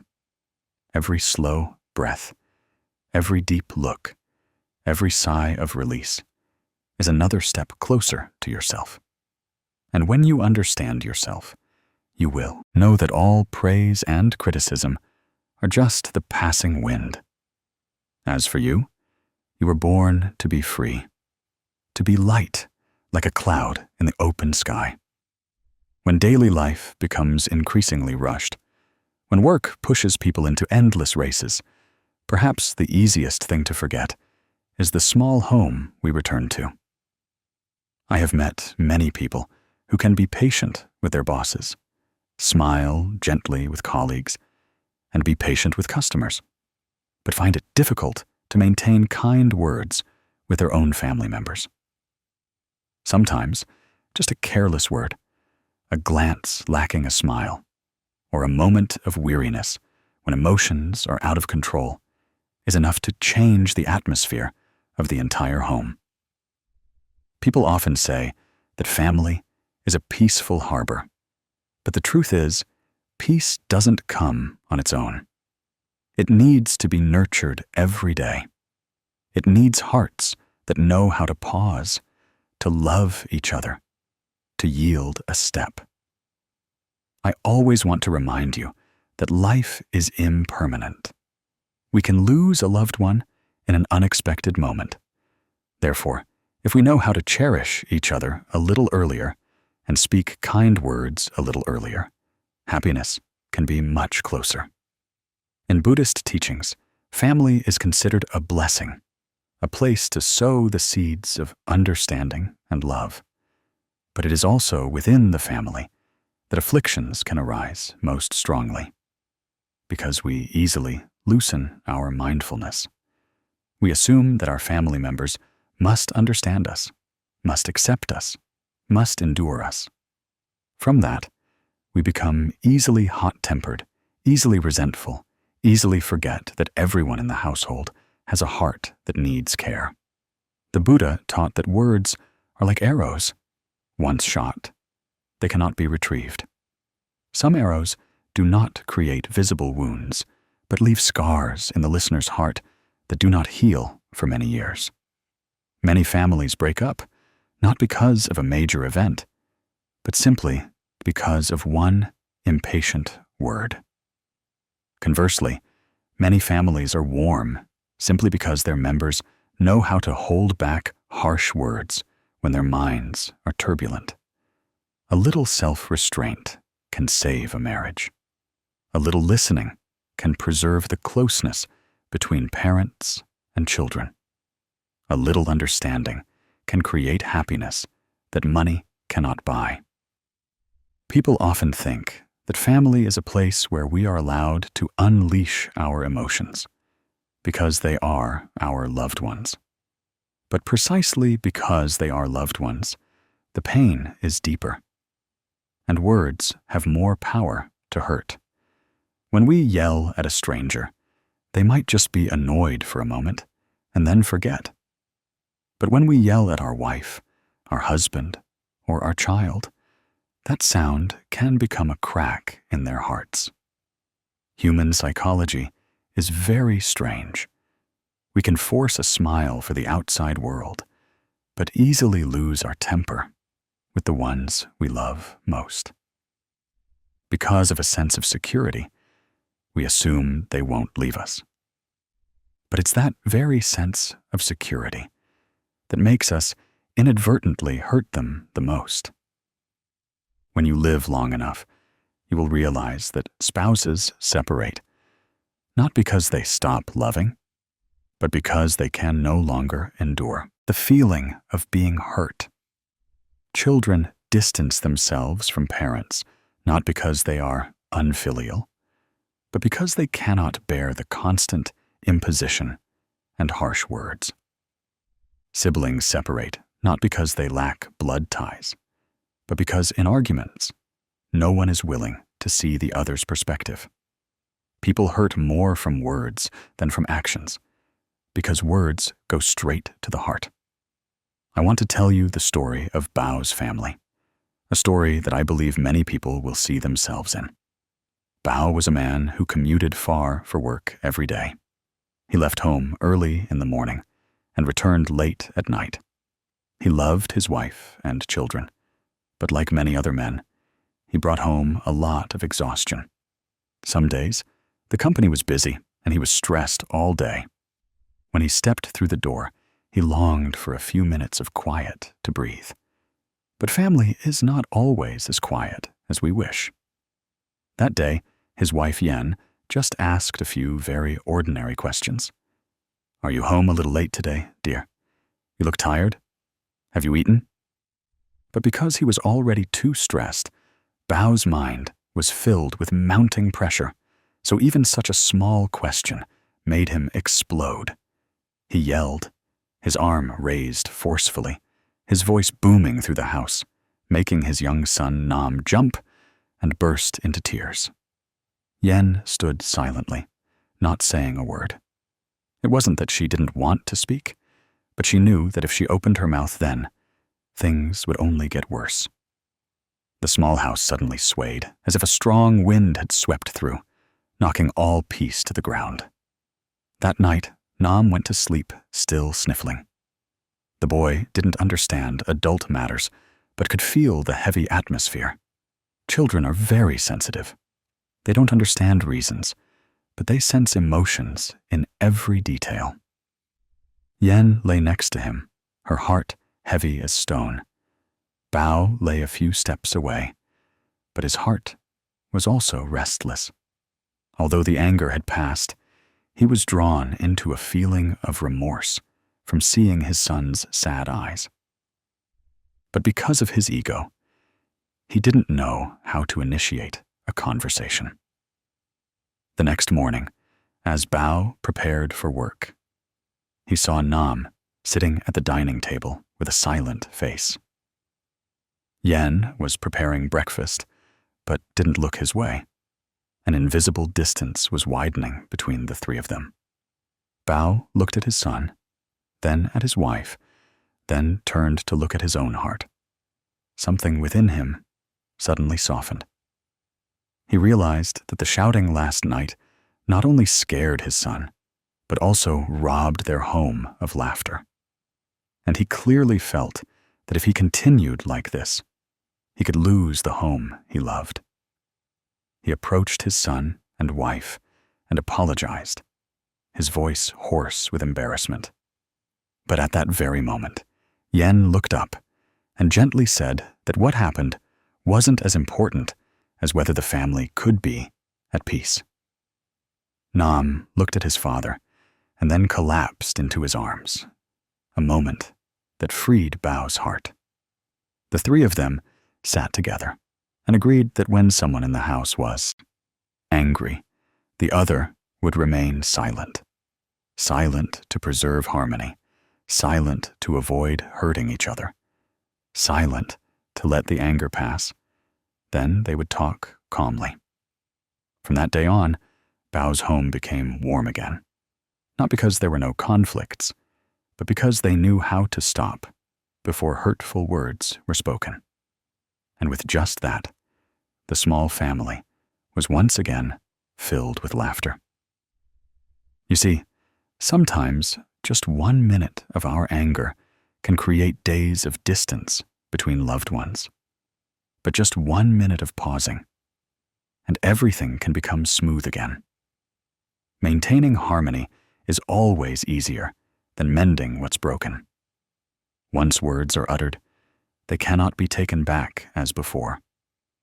A loved one's sad expression, once deeply etched, does not easily fade. But a sincere apology and an agreement full of understanding can become a bridge connecting broken hearts. In Buddhist scriptures, it is taught that if there is harmony in the home, 100 blessings will follow. A family where each member knows how to be patient with each other, knows how to stop before anger, and knows how to love each other with understanding, has greater blessings than any material wealth. Harmony is like clear water flowing through every corner of the house, refreshing every heart, causing seeds of love to sprout every day. When the family is warm, children grow up in love. When husband and wife are harmonious, any difficulty can be overcome.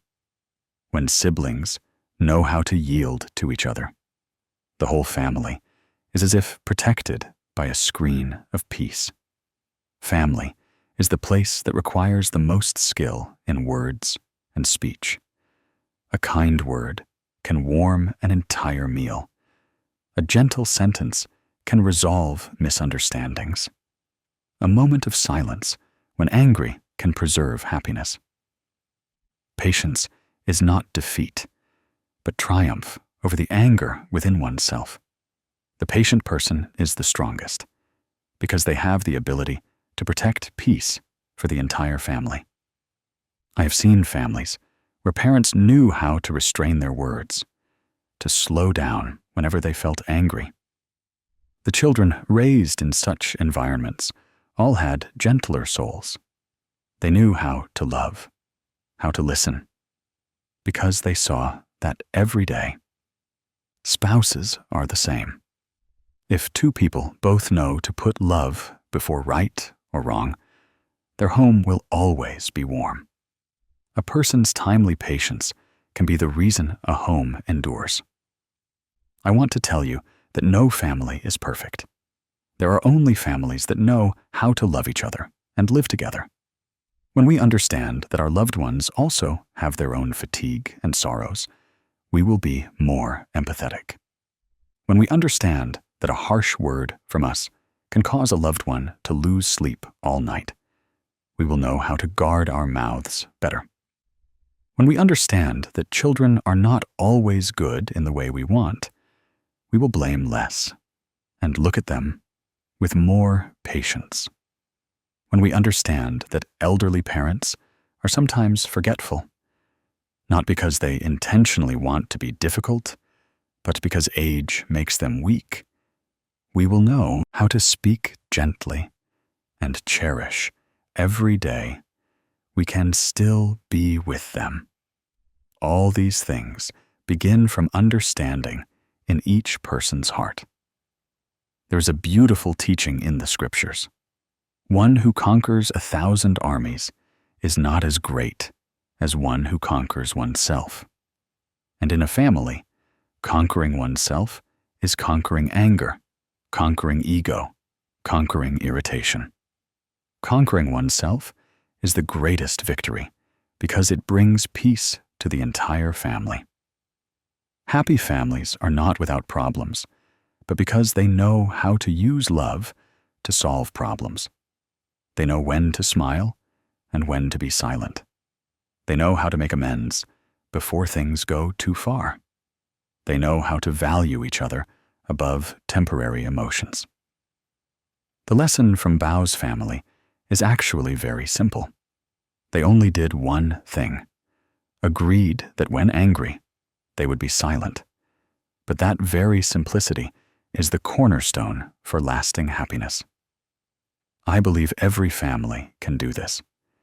If each person is willing to pause a little, to love each other a little more, to be patient a little, the home will be less troubled, and it will become warmer. Loving with understanding is the most important key to preserving a home. If you are hearing these words, I hope you will try to look back at your family. Remember that everyone in the house has unspoken resentments that you don't know about. They have weariness that they don't express. They have loneliness that you don't perceive. Therefore, just one gentle word from you can comfort them. Just one moment of silence when you're angry, and they will feel valued. Just one open heart of love, and they will feel loved. And when everyone feels that love, the family naturally becomes the most peaceful place. Life is impermanent. Today we sit together. Tomorrow, no one knows what will happen. Meals that seem ordinary can become what we remember most when we are apart. Therefore, maintain harmony in every word. Speak words that lighten people's hearts. Be silent when anger begins to rise. Love with understanding. You will see your family change a lot when you change. And a warm family is the greatest blessing a person can have in life.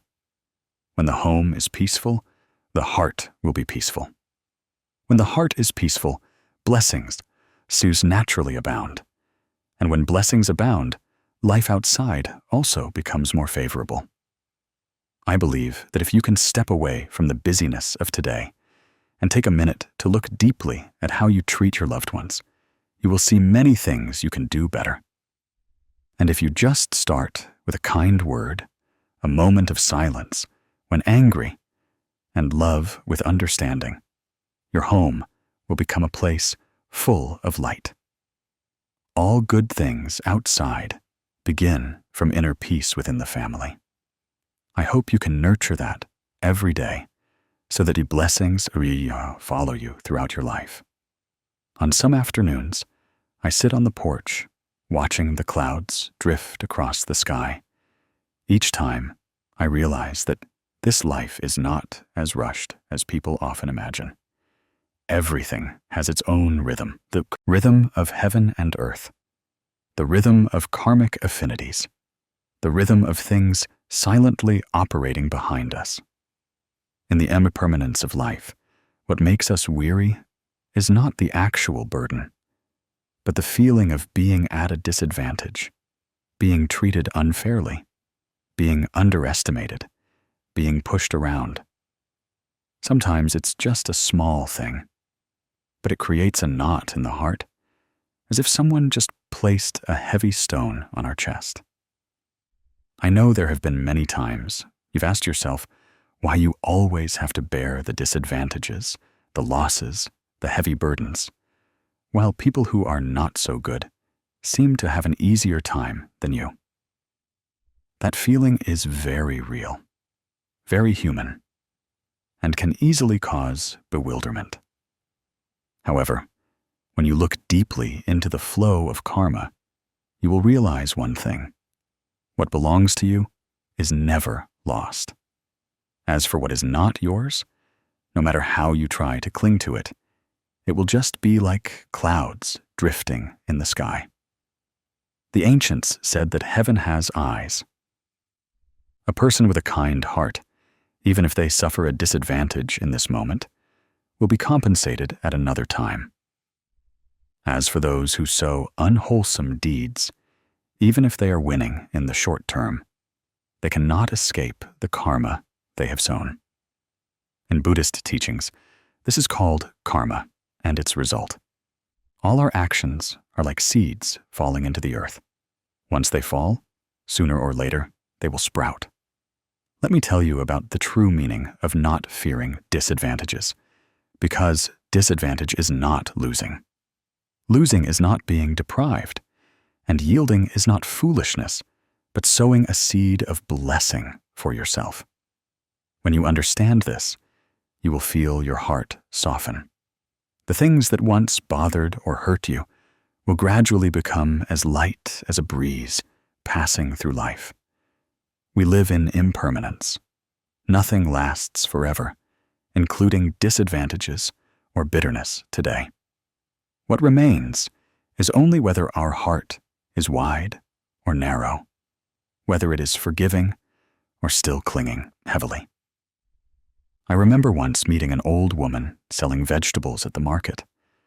That day, a strong wind blew her baskets of vegetables onto the ground. A passerby stepped on them, crushing most of the vegetables, and then turned to scold her, claiming she was blocking the way. I thought she would be very angry, but she just quietly bent down to pick up each vegetable stalk, her mouth speaking softly like water. It's lost. It's lost. If I speak harshly, others will be heavy-hearted. Young people get angry quickly, but they also cool down quickly. Why should I hold on to more anger in my heart? Then she smiled, a gentle smile, as if nothing in this life could ever make her feel disadvantaged. At that moment, I understood that truly kind people are not naive, but have clearly seen the nature of winning and losing. They see that disadvantage does not come from outside, but from resentment in the heart. Holding on is suffering. Letting go is a blessing. In Buddhism, there's a beautiful idea. Suffering disadvantages is actually repaying karma. Once repaid, there is lightness. But if you keep competing, denying, reacting, then new karma continues to be created. A person who knows how to live well will use moments of disadvantage as an opportunity to purify their mind. As for those who only know how to compete, they increasingly create more ties that bind themselves. When viewed this way, you will see that kindness is not weakness, but wisdom. Yielding is not inferiority, but knowing contentment and not calculating. It's not because one lacks the ability to calculate, but because one doesn't want to calculate things that weigh down the mind. This life has a strange truth. Blessings never come from calculation. Blessings come from a mind unburdened. When the mind is unburdened, life is not weary. When the mind is not greedy, the heart is not suffering. And a person who thinks of others, even for an instant, is leaving for themselves a space of peace. I want to tell you a small story, but it encapsulates the spirit of this section. The storyteller taught me that kindness is never lost. A good person might suffer a disadvantage in the moment, but is loved for a lifetime. The story is about Mrs. Ut Mia, a rustic woman, as gentle as freshly harvested rice, and as sincere as the smell of evening straw smoke. That day was a busy market day. The sun poured down like honey onto the road. Mrs. Ut was queuing to buy some sugarcane for her grandchildren at home. The sugarcane was beautiful that day. So many people were buying it. She waited quite a long time for her turn. Just then, her neighbor, Mr. Tu, arrived with his small grandchild. He said the boy had just returned from afar and was craving something sweet. So he asked Mrs. Ut if he could buy before her. Although Mrs. Ut had been standing there long before Mr. Tu and had waited since early morning, when she saw the child looking at the sugarcane stall with eyes full of anticipation, Mrs. Ut just smiled and said, "Mr. Tu, go ahead and buy first." She stood aside, or for the child to cool down, and said, "A child's brief joy is also a blessing for adults." When Mrs. Ut reached the end of her lane, she met an acquaintance who gifted her a bundle of sugarcane several times larger than usual. That person said that day they had a lucky harvest and wanted to share with a kind person in the neighborhood. Mrs. Ut hadn't had much time to feel happy before Mr. Tu walked up from behind, holding the bundle of sugarcane he bought for his grandchild, and said that heaven favors kind people, and thus shows such partiality. Hearing that story, I reflected that those who don't contend don't lose. Those who don't fight don't lack. And those who know how to yield will naturally receive something they never expected. This is not due to luck or coincidence, but because karma always balances things mysteriously.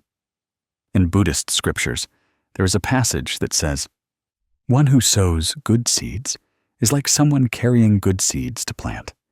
Even if the wind blows or the earth is dry, they will eventually sprout."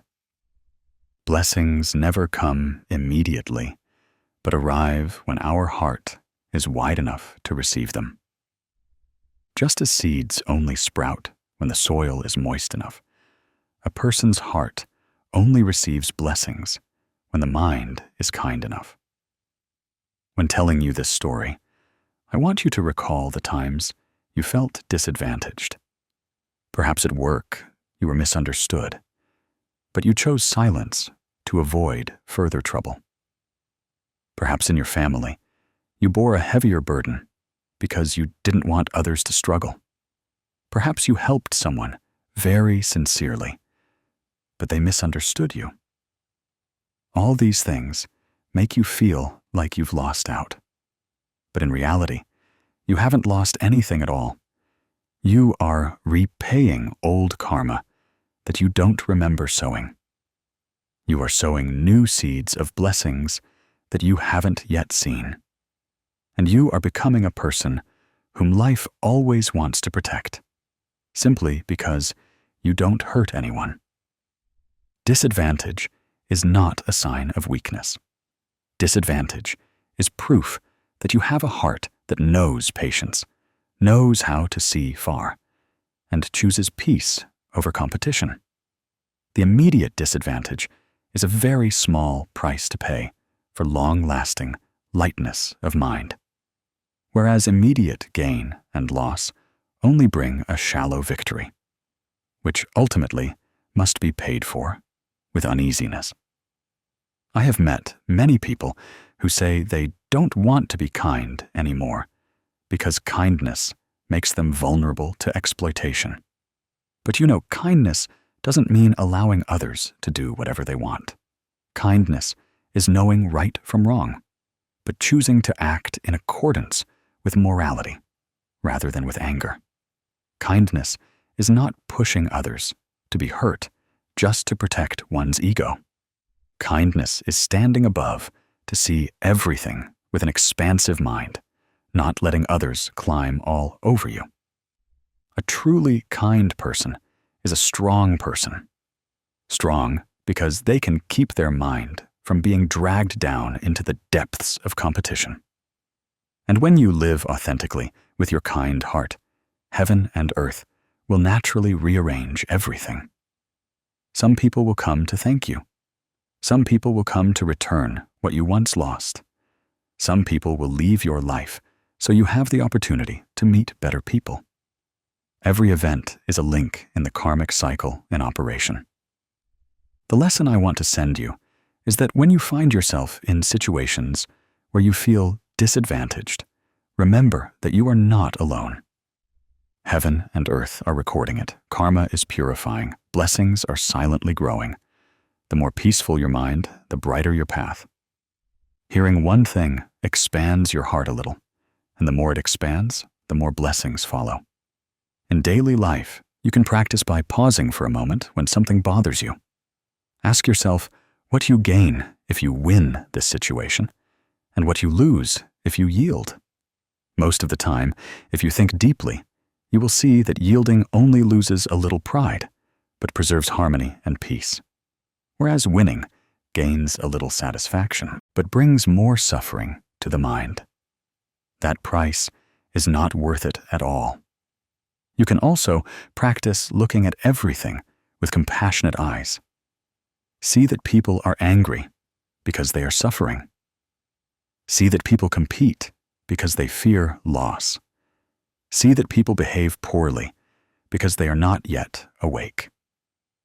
When you can see things that way, you naturally no longer want to blame them.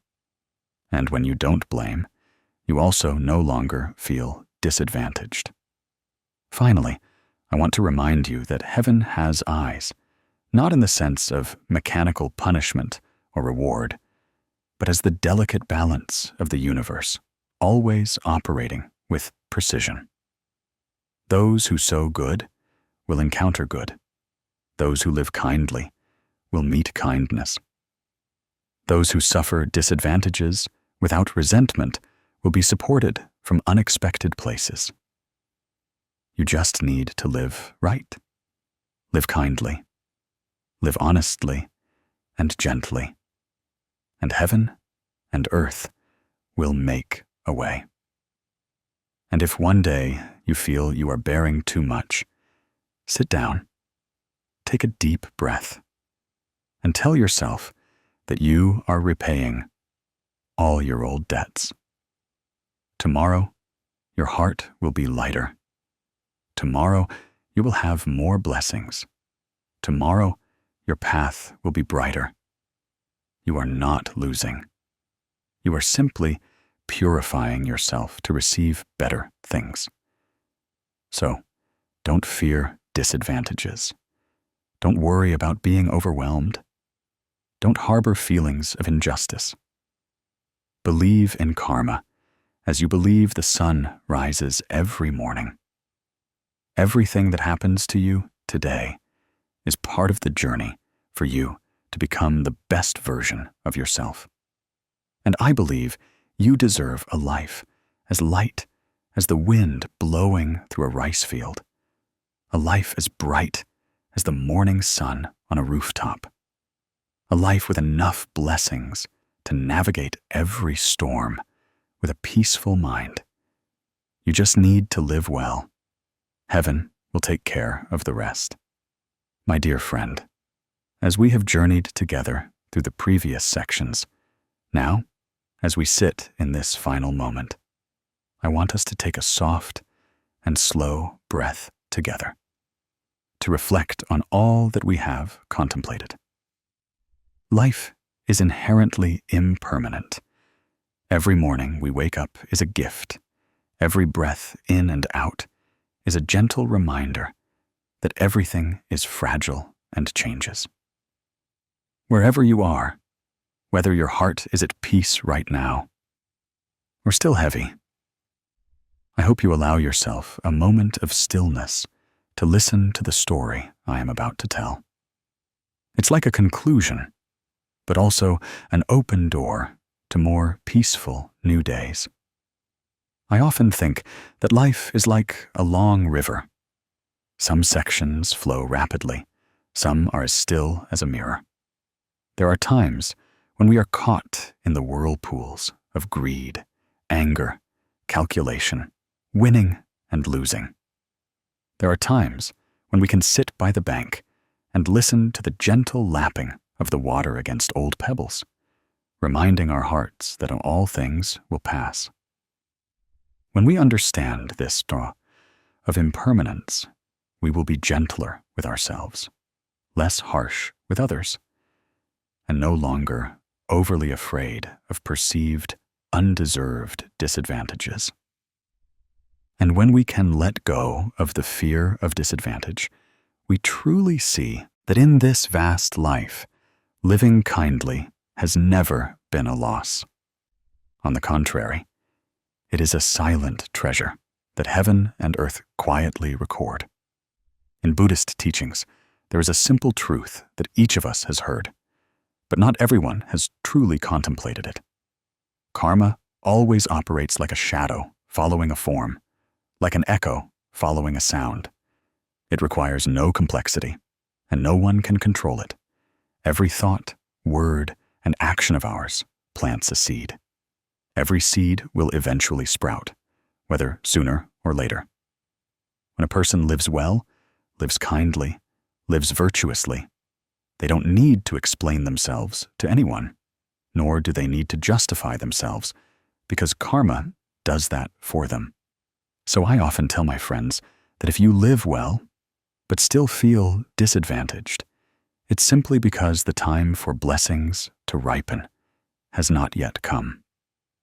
When the conditions are ripe, they will find you. But I understand that we humans carry many complex psychological layers that sometimes make living kindly a challenge. Sometimes we fear being exploited. Sometimes we worry about being underestimated. Sometimes we feel that if we don't fight for our share, we will lose out on benefits. This psychology is not wrong because it is a natural instinct for self-preservation. It's just that if we let it lead us for too long, we will feel tired, like holding a hot coal in our hand, hoping that others will get burned. But in the end, we are the ones who get burned first. When you constantly suspect that others are calculating with you, you will live in tension. When you always try not to lose out, you will lock yourself in a cage of defensiveness. The more you live like this, the more restless your mind becomes, and the harder it is for blessings to come. I remember a story I once heard from an old woman selling vegetables in the countryside. The old woman was old, living alone in a small house next to the field. Every day, she carried 2 baskets of vegetables to sell at the market. Her vegetables were always green, clean, and fresh, as if cherished by heaven and earth. But because of her old age, poor eyesight, and shaking hands, she often weighed short. Some people noticed, and instead of scolding her, they gave her extra money. The old woman smiled kindly and said, "I sell with my heart. If anyone is short, I consider it a gift. If anyone pays extra, I consider it receiving blessings." She wasn't rich in money, but everyone said she was rich in blessings. Not because she did grand things, but because she had never calculated gains or losses with anyone. At the end of her life, the old woman fell ill gently and passed away peacefully, like someone who had just shed a heavy burden carried throughout a lifetime. Everyone in the village said she departed peacefully because she lived a kind, good life, true to her heart. That story always makes me think of the Buddha's teaching that a kind person is like clear water. Whoever comes can see their reflection. That water does not contend with anyone, and the light of the sky does not contend with anyone. The peace of the lake simply exists quietly. But that very existence brings peace to so many people. The Buddha also taught that if you want to know what you sowed in your past life, look at what you are receiving in this life. If you want to know what you will receive in your next life, look at what you are doing in this life. That saying is gentle, but as deep as a touch on the human heart. Naturally, we understand that everything we are experiencing has its roots, and everything we are sowing today will one day bear fruit. When we understand that, we become less hot-headed, less rushed, less contentious, reminding ourselves that living kindly is wisdom, because it keeps the mind from clinging, from resenting, from blaming.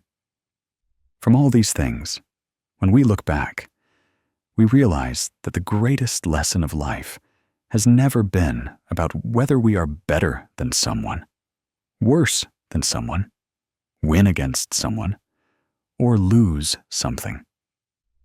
It is about whether our heart is wide enough to be forgiving, calm enough not to be swayed, and clear enough not to be drawn into trivial matters. When we live kindly, not only do others enjoy peace from us, but we ourselves also enjoy lightness in every breath. When we don't compare wins and losses, we open up a space for ourselves to receive blessings. When we don't calculate too much, we give ourselves the opportunity to live more at ease. And when we don't fear disadvantages, we see that disadvantages are sometimes a form of protection from heaven and earth, helping us avoid things that don't belong to us. You know, blessings are not something that can be begged for. When our heart is wide enough and pure enough, good people will gather blessings in the most natural way. Just as a tree that is watered daily will naturally grow without anyone forcing it. The goodness you sow is never lost. It only quietly returns at the moment you need it most. Sometimes it's a very small piece of luck that resolves a big worry. Sometimes it's a door that opens just when you thought there was no way out. Sometimes it's a good person who unexpectedly appears in your life, helping you overcome the most difficult period. All are fruits from the seeds you silently sowed through times you withheld a harsh word, helped someone in distress, or chose kindness instead of anger. And ultimately, having understood that living kindly is wisdom, living virtuously is a blessing, and living tolerantly is the way to open the path to peace. I just want to send you a gentle reminder that you are not alone on this journey. Even if you are trying to live well, but haven't seen sweet fruits. Even if you have suffered many disadvantages, but haven't encountered good things. Even if there are days you ask yourself if you are wrong to live kindly. I hope you remember that every seed needs time to sprout. Heaven has eyes, and people's hearts have light. Just continue to live true to what you believe is good and kind, and your heart will never be impoverished. On the contrary, it will become more fertile, wide enough for blessings to return. Now, Before we conclude, I want you to pause with me for a moment. Place your hand on your chest and feel your breath going in and out. Take a light breath in and feel your mind soften. Breathe out a long breath and feel all worries drift away with it. The meditation bell rings as a blessing sent to you. I hope that from today onward, you will continue on your path with a kind heart, a peaceful soul, and a gentle belief that blessings will always find those with open hearts. I wish you peace, lightness, and abundance. I wish you to live each day fully with the goodness deep within your heart. And I hope that the best things will blossom in your life at the right time that you deserve to receive them.